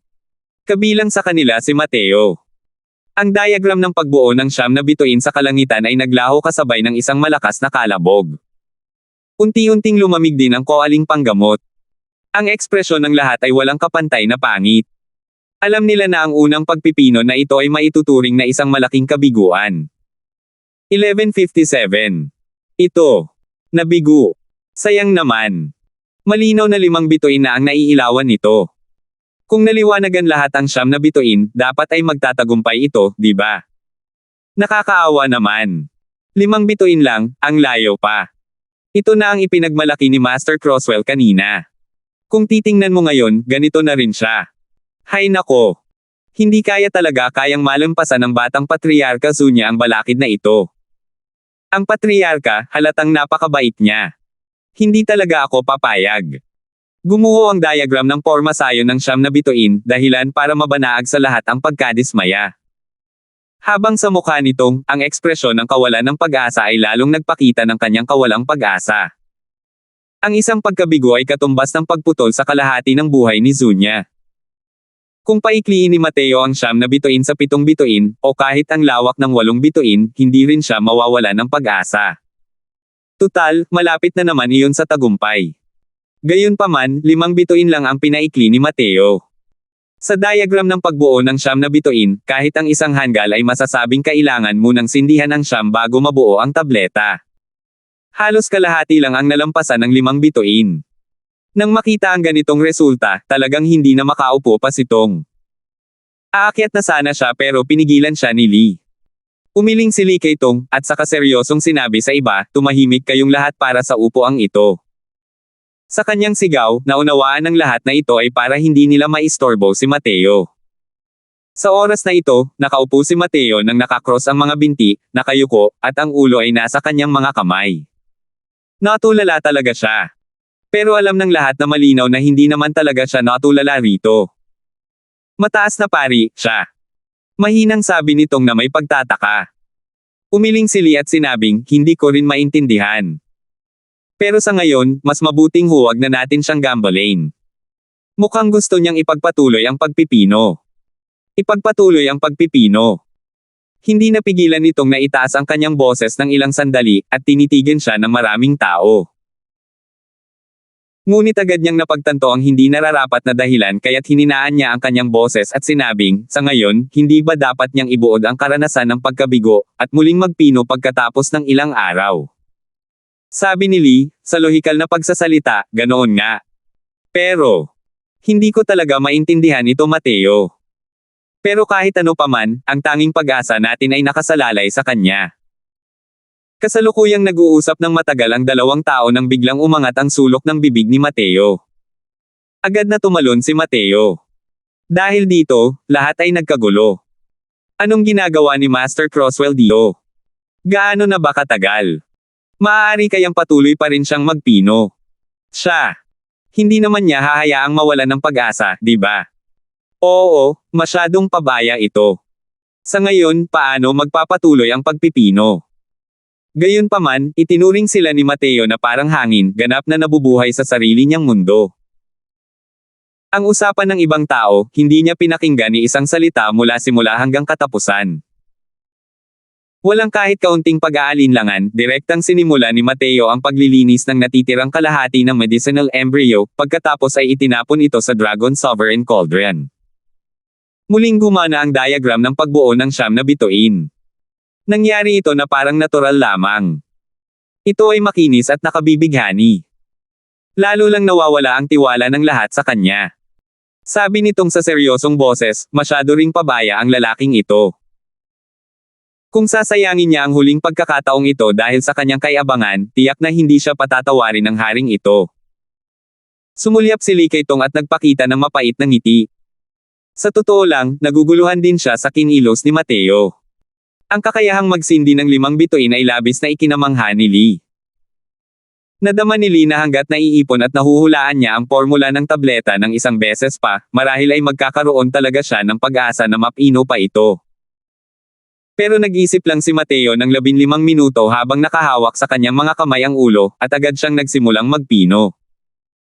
Ano ang magagawa ng 15 minutong oras? Pero, si Mateo ay nagpino na parang walang ibang tao sa paligid ng ganoon lang.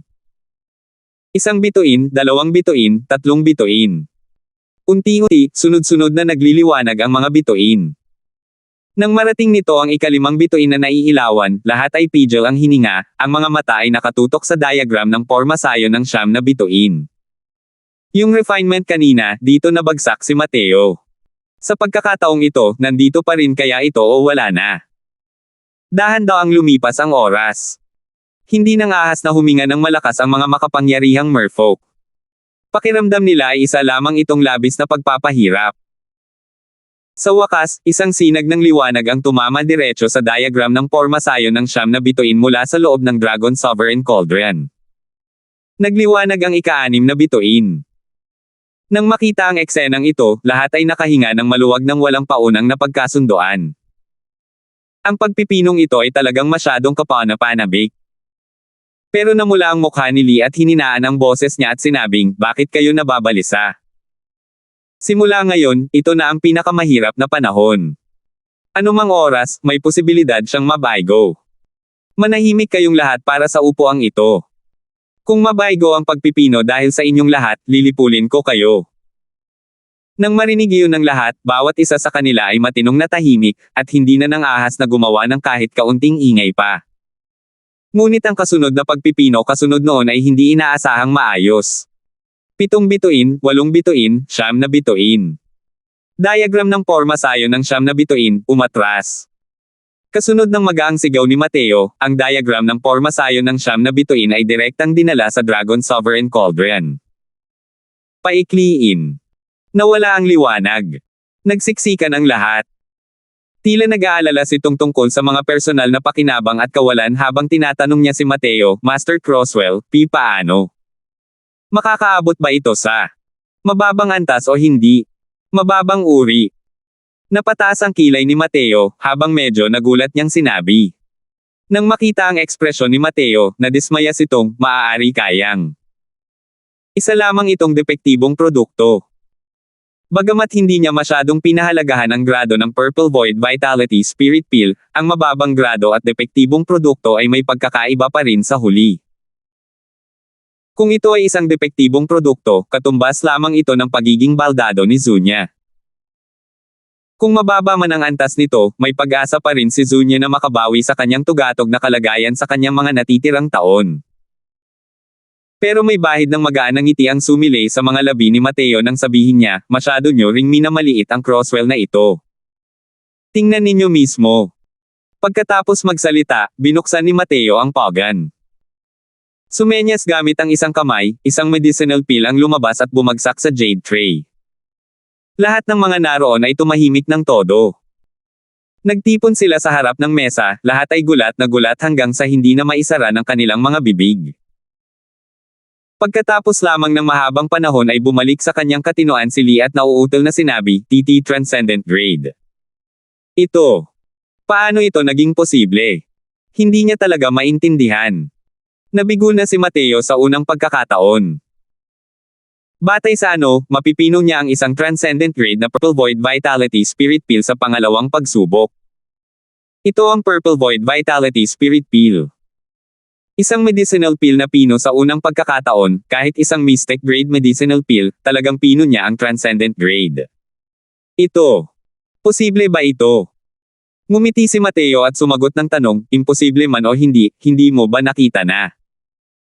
Ibinuka ni Lee ang kanyang bibig, gustong magsalita, ngunit hindi niya alam kung ano ang dapat niyang sabihin. Lahat ng nasa harap niya ay nagbigay sa kanya ng kakaibang pakiramdam.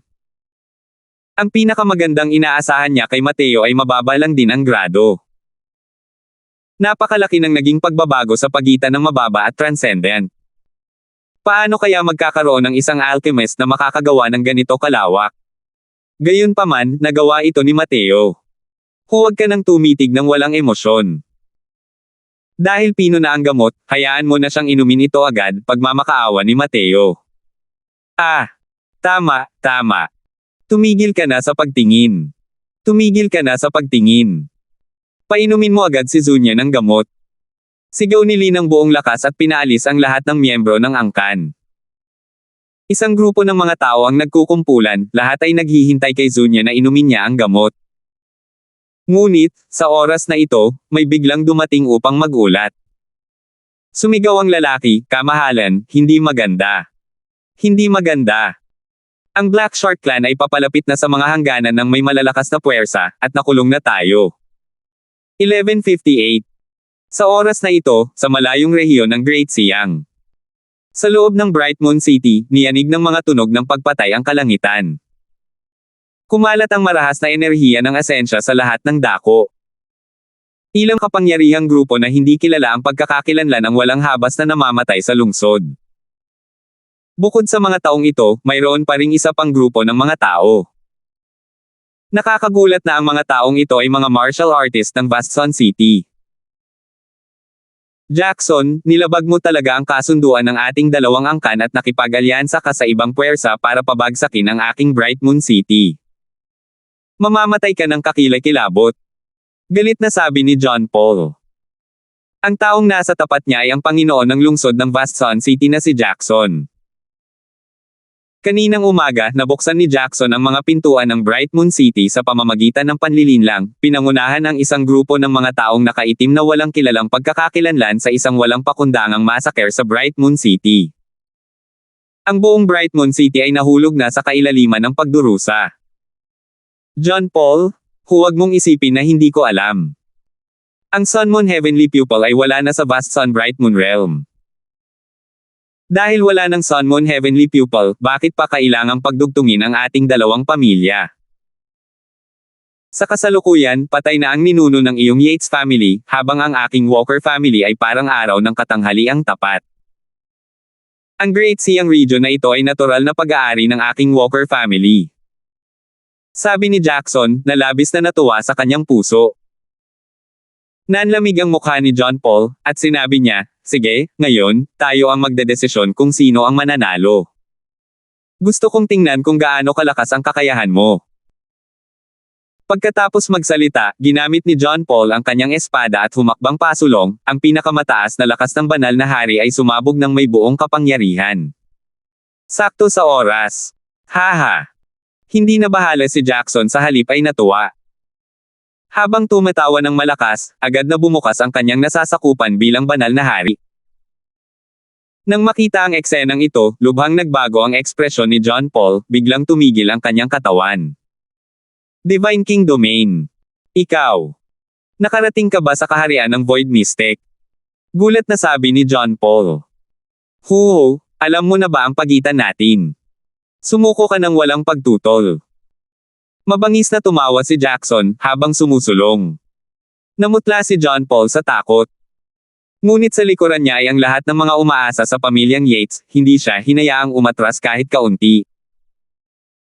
Nagngingit-ngit si John Paul at iginiya ang kanyang asensya hanggang sa limitasyon, pinatigas ang kanyang anit at tinanggap ito.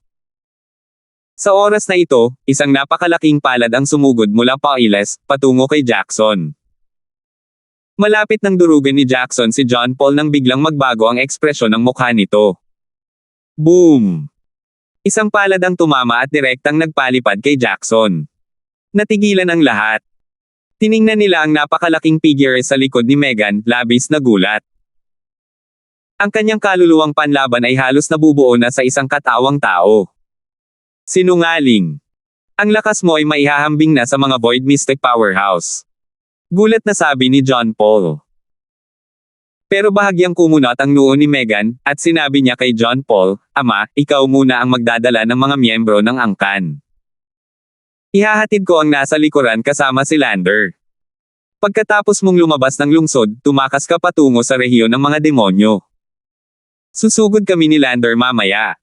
Natigilan si John Paul. Hindi niya lubos maintindihan. Malinaw na taglay na ng kanyang anak ang lakas ng isang Void Mystic Powerhouse. Bakit pa nila kailangang tumakbo? Ang Bright Moon City na ito ang pundasyon ng pamilyang Yates sa loob ng ilang daang libong taon. Paano sila sumuko ng ganoon kadali? Hindi napigilan ni Megan na magsabi ng galit nang makita niyang walang kilo si Ama, walang oras para magpaliwanag. Kung hindi ka aalis, hindi ka makakaalis. Hindi naman ganoon kasimple ang bagay na ito. Umalis ka na agad. Si Megan ay isang mabait at mahinahong anak. Hindi pa nakakita si John Paul ng ganito kalaking galit na bahagi niya noon. Napagtanto niya na tila hindi pala ganoon kadali ang bagay na iyon. Sige, iuuwi ko na sila ngayon din. Tumanggaw si John Paul at sinabing, Hey, aalis na ba kayo? Hindi na kailangan. Ngayon, wala ni isa sa inyo ang pwedeng umalis. Isang lalaking nakaitim ang hamarang sa daan ng pag-atres ng lahat, ang kanyang aura ay nakakagulat, na hindi sinasadyang nagdulot ng malaking pagbabago sa ekspresyon ni John Paul. Ikaw. Ikaw si Sunman. Medicine King Hall, Sunman. Natatarante at naguguluhang sabi ni John Paul. Ang makapangyarihang taong ito na nakaitim ang damit ay nakakagulat na ang Sunman na nagkataong nakatakas mula sa Immemorial Medicine Garden ng araw na iyon. Ang grupo ng Medicine King Hall na nagligtas kay Holy Mother Devil Flower noong panahong iyon ay halos lahat ay napatay ng Evil Extermination Sword. Mabuti na lang at ang pangunahing layunin ng Evil Extermination Sword ay ang Holy Mother Devil Flower. Nakatakas pa rin si Sunman ng hindi sinasadya kahit na malubhang nasugatan. Sa pagkakataong ito, sa wakas ay naunawaan na ni John Paul. Lumalabas na nakipagsabuatan pala ang Vast Sun City sa Medicine King Hall. Sige. Malamig na sabi ni Megan. Malaking pressure ang ibinigay sa kanya ng Sunman na ito. Megan, Sunman. Ay isang nasa gitnang yugtong Void Mystic Powerhouse. Go! Halos bumagsak sa lamig ang boses ni Megan. Nagngingit-ngit si John Paul at sinabing, mga kapamilya ng Yates, makinig kayo, sumunod kayo sa akin. Hey, gusto mong sumama? Paano naging ganoon kadali? Tanong ni Sunman nang may malamig na ngiti. Sa oras na ito, isang malaking grupo ng mga Divine King Powerhouse ang lumitaw, na humaharang sa kanilang ruta ng pag-atres.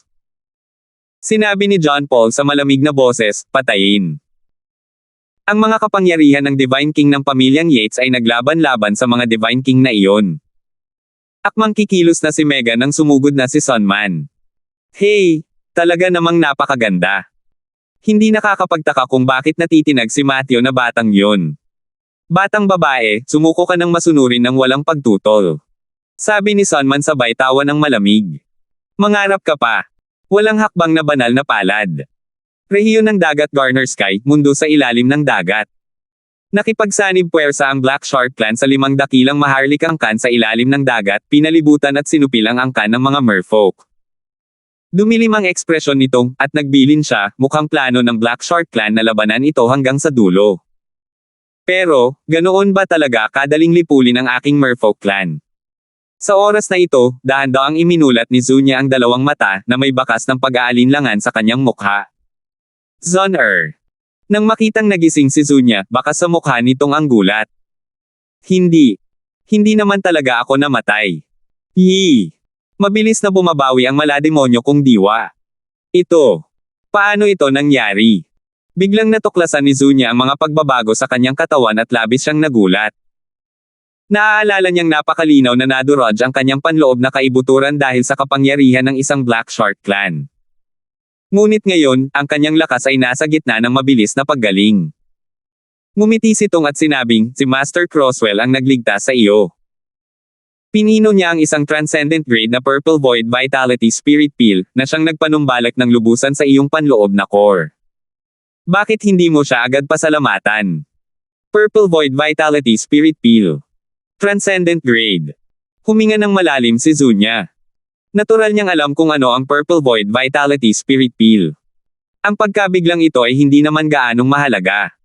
Mayroon talagang isang taong nagpino ng Purple Void Vitality Spirit Peel.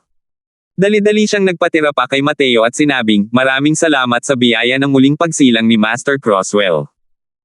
Tinulungan siya ni Mateo na tumayo at nakangiting sinabi, tumayo ka, hindi mo dapat palamatan yan. Hindi ko rin naman ibinigay sa iyo ng libre ang medicinal peel. Itinuturing itong transaksyon sa pagitan namin ng kamahalan. Labis na nagulat si Zunya nang marinig niya. Isang bagay na maaaring makapantay sa Purple Void Vitality Spirit Peel, malamang na malaki ang ibinayad ng angkan.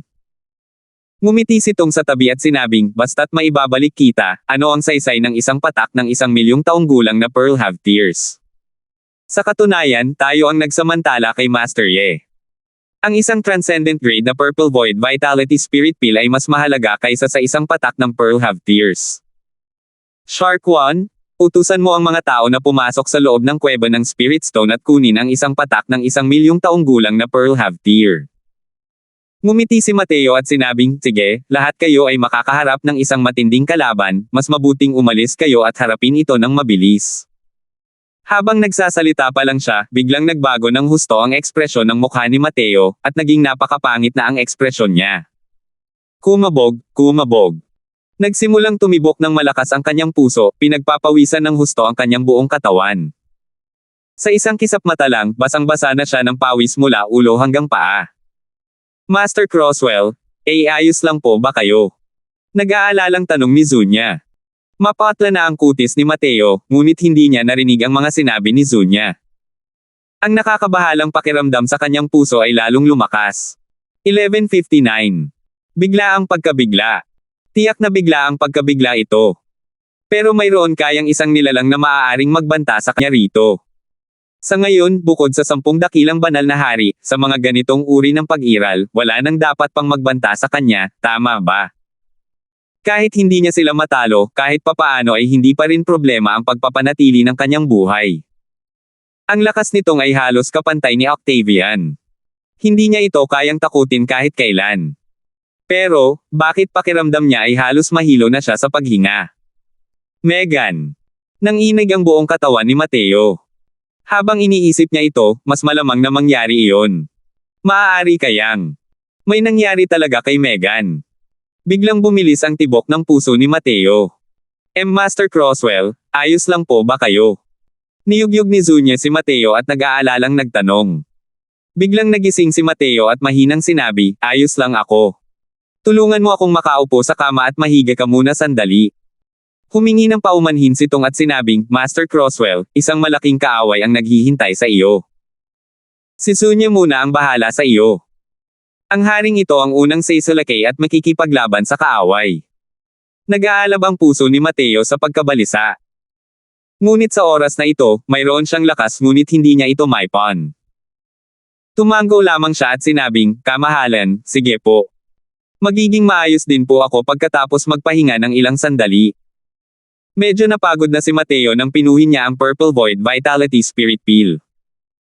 Bigla ang pag-atake, sunod-sunod na sakuna, ang nagpahirap sa kanya, kaya halos hindi na siya makagalaw. Panginoon ko, ayos lang po ba kayo? Nang marinig na hindi maganda ang kalagayan ni Mateo, nagmadaling lumapit sina Chen Ao at ang iba pa nang marinig nila ang balita. Lahat sila ay namutla sa takot. Nang makita ang maputlang kutis ni Mateo, mas lalo silang nag-alala. Ayos lang ako. Magpapagaling muna ako saglit. Lumabas kayo ng pinto at magbantay. Taikang, kunin ninyo ang Pearl Have Tears. Aalis na tayo agad dito. Nagpahinga sandali, unti-unting nakabawi si Mateo ng lakas at nagsimulang uminom ng mga gamot na nagpanumbalik ng enerhiya ng asensya. Kasalukuyang binabagabag ng pagkabalisa si Mateo, ngunit alam niya na habang lalo siyang nababalisa, mas kailangan niya maging kalmado. Malalaking puwersa ng kaaway ang bumababa sa hangganan sa labas. Kung hindi man lang siya nakabawi ng lakas, wala itong pinagkaiba sa paghahanap ng kamatayan. Pagkalipas ng isang araw, tuluyan ng gumaling si Mateo. Paglabas, nagbantay na si Chen Ao sa labas ng isang araw at isang gabi. Pero wala na si Zunya. Malamang, nag-aalala siya tungkol sa digmaan sa labas at nakipagkita na sa kanyang mga kamag-anak. Ginoo, ano ba ang nangyari? Tanong ni Chen Ao na may nag-aalalang tingin. Kumunat ang noo ni Mateo at sinabing, baka may nangyari kay Megan. Kailangan nating magmadaling bumalik sa Bright Moon City sa lalong madaling panahon. May hindi inaasahang pagbabagong magaganap kung mahuhuli tayo. Malaki ang ipinagbago ng ekspresyon ni Chen Ao at ng iba pa. Alam nilang may kakayahan si Mateo na sudden impulse. Malamang na may basehan ang mga salitang ito. Itinabi ang Pearl Have Tears, direktang pinangunahan ni Mateo si Chen Ao at ang iba pa at nilisan ang angkan ng mga merfolk. Hahaha, Tung, hindi mo inaasahan yun, di ba? Ang limdakilang maharlikang angkan ng rehiyon ng Dagat Garner Sky ay nangakong tatalima na sa haring ito. Ngayon, ang angkan mo na lang ng mga sirena ang natitira. Ngayon, ako, si Merlin, ang mamumuno sa rehiyon ng Dagat Garner Sky. Ang mga yumuko sa akin ay uunlad, at ang mga lumalaban ay mapapahamak. Ang Black Shark Clan kasama ang 5 malalaking maharlikang angkan, isang napakalaking grupo na binubuo ng 6 na pangunahing grupong etniko, ay hamarang sa buong kahabaan ng rehiyon ng dagat hanggang sa maging ang tubig ay hindi na makadaan. Sa harap ng hanay, ang hari ng Black Shark Clan na si Merlin ay masigla at masigla, walang humpay na tumatawa. Sa kabilang banda, nagtamo na ng malubhang pinsala si Tong. Sa Garner Sky region na ito, ang pinakamalakas ay ang Black Shark Clan at ang Merfolk Clan, habang ang 8 dakilang Royal Clan ay pumangalawa. Sa panahong ito, ang atensyon nitong ay nasa Purple Void Vitality Spirit Peel, na nagresulta sa hindi niya pagpansin sa direksyon ng paggalaw ng Black Shark Clan. Hindi niya inakalang sinamantala pala ni Merlin ang pagkakataong supulin ang 5 dakilang maharlikang angkan sa 8 dakilang maharlikang angkan. Bukod pa rito, pinalibutan niya ang Merfolk Clan gamit ang isang palihim na pag-atake. Pagkatapos ng madugong labanan, si Tong at ang mga makapangyarihang miyembro ng angkan ng mga Merfolk ay nagtamo ng matinding pinsala. Ang Black Shark Clan ay napakalakas noong una pa lang. Kung ay dadagdag ang 5 malalaking maharlikang angkan, ang mga makapangyarihang angkan ay mas dumami pa ng hindi mabilang. Paano malalabanan ng mga Merfolk ang ganitong uri ng offensiba? Papasok sa Porma Sayon. Sa ilalim ng pamumuno nitong, ang bawat mandirigma ng angkan ng mga Merfolk ay nagpakawala ng mga galaw ng paisa-isa, na bumuo ng isang malakas na hanay ng mga sundalo, na nagkubli sa lahat ng nasa loob. Nang makita ni Merlin ang sitwasyon, hindi niya napigil ang tumawa ng malakas habang sinasabing, sa puntong ito na, gusto mo pa ring makipaglaban ng husto. Kahit hindi ko masira ang iyong hanay, gaano katagal kayang manatili ang iyong malademonyong diwa? Same time na sinabi nitong, Merlin, kasuklam-suklam kang tao. Dati, inambush mo ang anak ko. Ngayon, pinasuko mo ang Octopus Clan gamit ang mga tutsong Pokona. Kahit mamatay ako ngayon, hihilahin ka rin ng haring ito pababa. Bago lumabas, hindi rin inaasahan nitong na ang digmaan sa pagkakataong ito ay magiging ganito katindi. Masasabing nagsikap ng husto si Merlin para sa kapakanan ng ngayon. Una ay palihim na pag-atake kay Zunya, na naglihis ng atensyon ng angkan ng mga merfolk. Pagkatapos, nagplano sila na hulihin ang batang patriarka ng angkan ng mga pugita, na naging dahilan upang maging maingat ang angkan ng mga pugita sa pagkilos, at tanging sa kanilang kampo lamang sila maaaring sumama.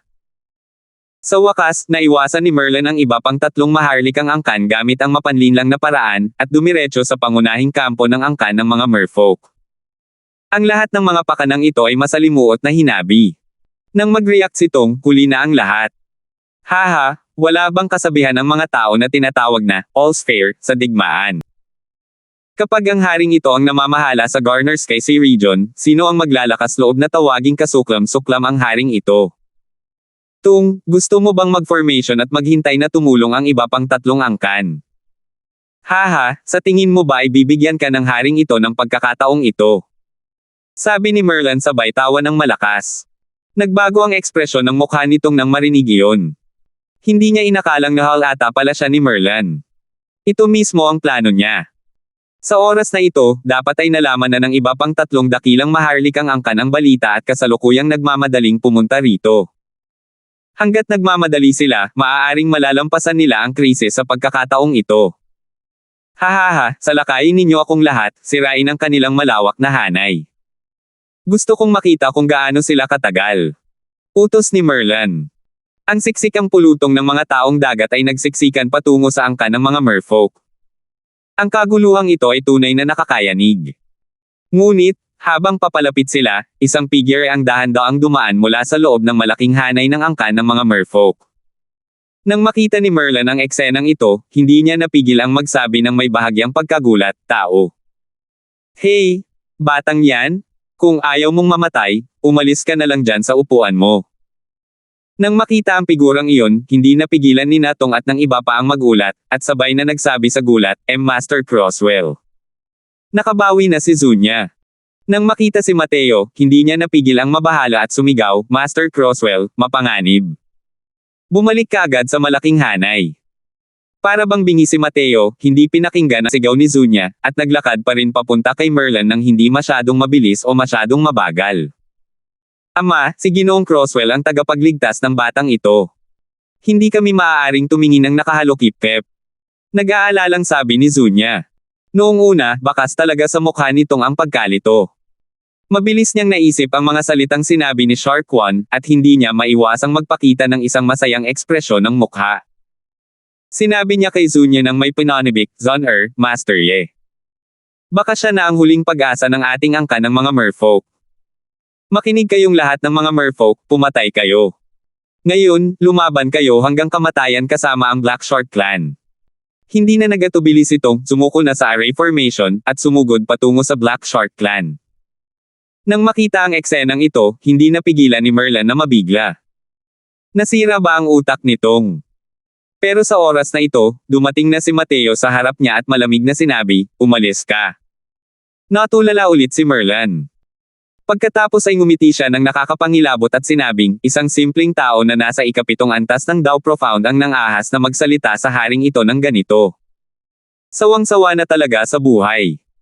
Kalimutan mo na yan, papatayin ka muna ng haring ito, pagkatapos ay lilipulin ang angkan ng mga merfolk. Pagkatapos ngayon, ang Garner's Sky region na ang magiging mundo ko. Hahaha. Kumunat ang noo ni Mateo, at marahang nagbitaw ng isang salita, maingay. 1160. Ikaw na mayabang at mangmang na tao, pumunta ka sa impyerno. Galit na galit si Merlin sa inasal ni Mateo. Agad niyang pinalawak ang kanyang Divine King Domain, at balak niyang paksain si Mateo. Sa kanyang pananaw, ang paglipol sa isang 7th level Dao Profound na tao ay napakadali lang. Ungol ng peteng. Ang Divine King Domain na may dalang mga batas ng Divine Dao ay agad na pamalot kay Mateo. Nakita niyang hindi talaga umiwas si Mateo, nakatayo roon ng hindi gumagalaw. Isang bahid ng nakakapangilabot ng ngiti ang hindi sinasadyang sumilay sa mga sulok ng kanyang bibig. Gayunpaman, mabilis na nawala ang ngiti sa kanyang mukha. Ito. Anong nangyayari? Nang dumating ang Merlin Shark's roar ng mahigit 10 talampakan ang layo sa harap ni Mateo, hindi na talaga ito makaabante pa ng kahit 1 pulgada. Hindi naman talaga maliit ang pagkabiglang ito. Kailangang malaman ng isa na ang kanyang nasasakupan bilang banal na hari ay may taglay na kapangyarihan ng mga batas ng banal na daw. Kalimutan mo na ang isang maliit na 7th level daw profound, kahit ang Divine King domains ng Void Mystic Powerhouses, kaya niya rin itong durugan agad. Pero sa harap ni Mateo, ang mapangwasak na Divine King domain ay talagang nabigo. Gayunpaman, dahil sa impluensya ng kapangyarihan ng kanyang mga batas ng banal na daw, bahagyang napigilan pa rin nito ang Domain of Sword ni Mateo. Hindi lang talaga gaanong nakaapekto kay Mateo ang kaunting distansyang ito. Biglang nanginig ang buong katawan niya, at naisip niya ang isang posibilidad. Baka sa mukha niya ang pagkataranta ng sabihin niya, ay imposible. Maaari ba itong maging isang purong divine daw domain? Kaunting lakas lang yan. Kung gayon, pwede ka nang umalis at mamatay. Ang walang pakialam na boses ni Mateo ay maririnig sa tabi ng kanyang tainga. Malaki ang ipinagbago ng ekspresyon ni Merlin, ngayon lang siya bumalik sa kanyang katinoan, at likas na gustong tumakbo palayo. Gayunpaman, huli na ang lahat. Biglang nawala ang figure ni Mateo. Nanlaki ang mga mata ni Merlin, at nabigla niyang sinabi, "G Greater Teleportation." Alam ni Merlin na talagang nakatagpo siya ng isang halimaw ngayon. Isang nakakatakot na halimaw. Ito ay pawang mga kakayahang imposibleng umiral sa kasalukuyang banal na kaharian. Ngunit paulit-ulit ang mga ito na lumitaw sa kanyang harapan. Maliban na lang, wala pa siyang oras para pagsisihan iyon. Nakalusot si Mateo at walang kahirap-hirap na nakarating sa harap niya habang bumubuga ng buo ang firepower ng kanyang Domain of Sword. Patay na si Merlin.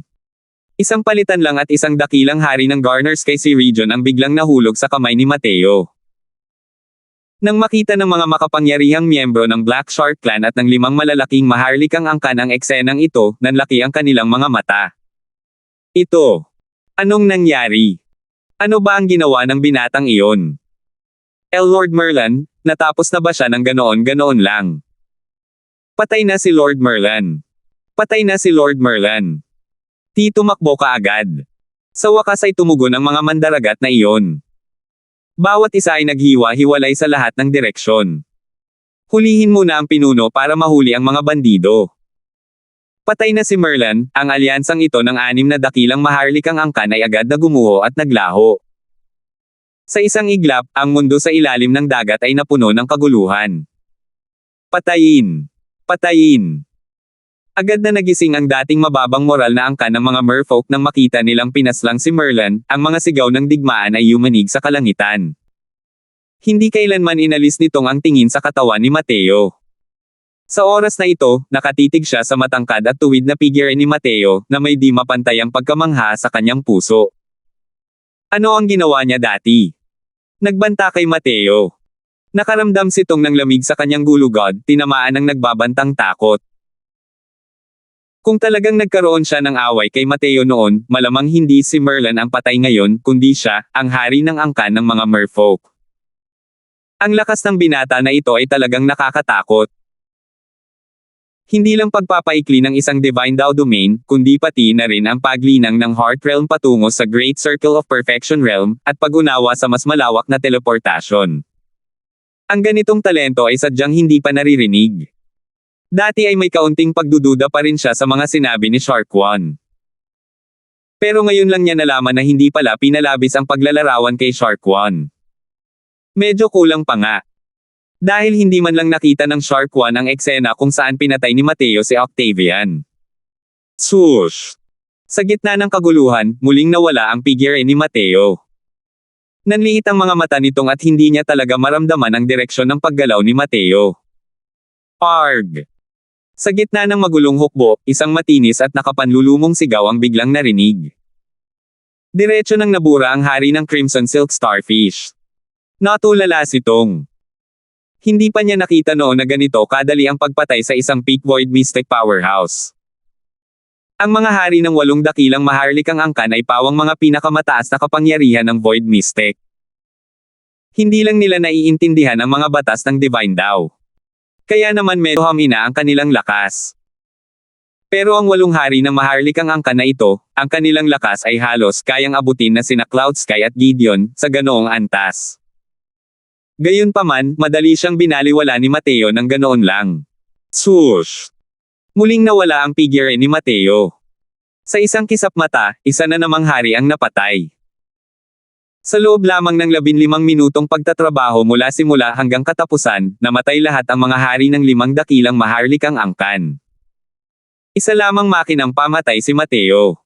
Gumalaw ang kanyang figure. Lumitaw si Mateo hindi kalayuan kay Tong. Kamahalan, itong si Crosswell ay may mga importanteng bagay pa at magpapalam muna ako. Maituturing itong pagbibigay ng regalo sa inyong angkan ng mga merfolk. Sa hinaharap, si Lexi ay aking nakababatang kapatid. Kailangan ninyong lahat siyang tretuhin ng mabuti. Kung hindi, babalik ako at aayusin ang mga kasalanan. Sigaw ni Mateo sa malinaw na boses. Bilang disipulo ni Lexi, siya rin ang nasa likuran ng angkan ng mga merfolk sa panahong ito. Nang marinig ang mga sinabi ni Mateo, hindi sinasadyang nanginig ang buong katawan niya.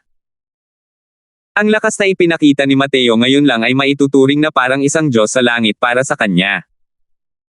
Hindi rin inakala ni Lexi na kahit ilang simpleng paalala lang mula sa kanya ay makakatanggap na ng ganitong pag-aalaga mula kay Mateo. Pero hindi rin naman tanga si Lexi. Alam niyang magbabago ng husto ang buhay niya sa hinaharap. Master Crosswell, salamat po. Naiyak si Lexi. Biglang tumagos ang tingin ni Mateo sa karamihan at tumingin sa direksyon ni Lexi, at ngumiti rito. Nanlamig ang puso nitong, at dali-dali siyang tumango at sinabing, Panginoon Crosswell, makakaasa po kayo. Si Lexi ang magiging pinakamarangal na prinsesa ng aking angkan ng mga merfolk sa hinaharap. Talagang walang sino man ang mangangahas na maging kawalang galang sa kanya. Hindi namamalayan, nagbago ang termino nitong para kay Mateo. Tumango si Mateo, kumikislap ang anyo, at naglaho. Hindi inakala nitong na ganoon kabilis umalis si Mateo. At hindi rin niya inakalang binigyan pala niya ng espesyal na pangangalaga si Lexi bago umalis. Habang nakatingin sa papalayong likuran ni Mateo, mamaantong hininga si Tong. Shark One, napakahusay ng ginawa mong serbisyo ngayon. Hindi ko talaga inaasahan na si Master Crosswell na binalik mo ay ganito pala kahalimaw. Sabi nitong sa Shark One sa tabi niya. Ngumiti ng mabait si Shark One. Hindi rin niya inakalang ang aksidenteng pagkatagpo sa pagkakataong ito ay magdudulot pala ng malaking pagbabago sa angkan ng mga merfolk. Sa pagkamatay ni Merlin, ang sitwasyon ng rehiyon ng Dagat Garner Sky ay sasailalim sa isang matinding pagbabago. Hindi kailanman ginusto ng angkan ng mga merfolk na maging Panginoon sa lahat. Ngunit ngayon, dahil sa paglitaw ni Mateo, sila na ang hindi mapapalitan na Panginoon ng rehiyon ng Dagat Garner Sky. Isang binata ang talagang nagpabago sa sitwasyon ng mundo sa ilalim ng dagat sa isang kisap mata.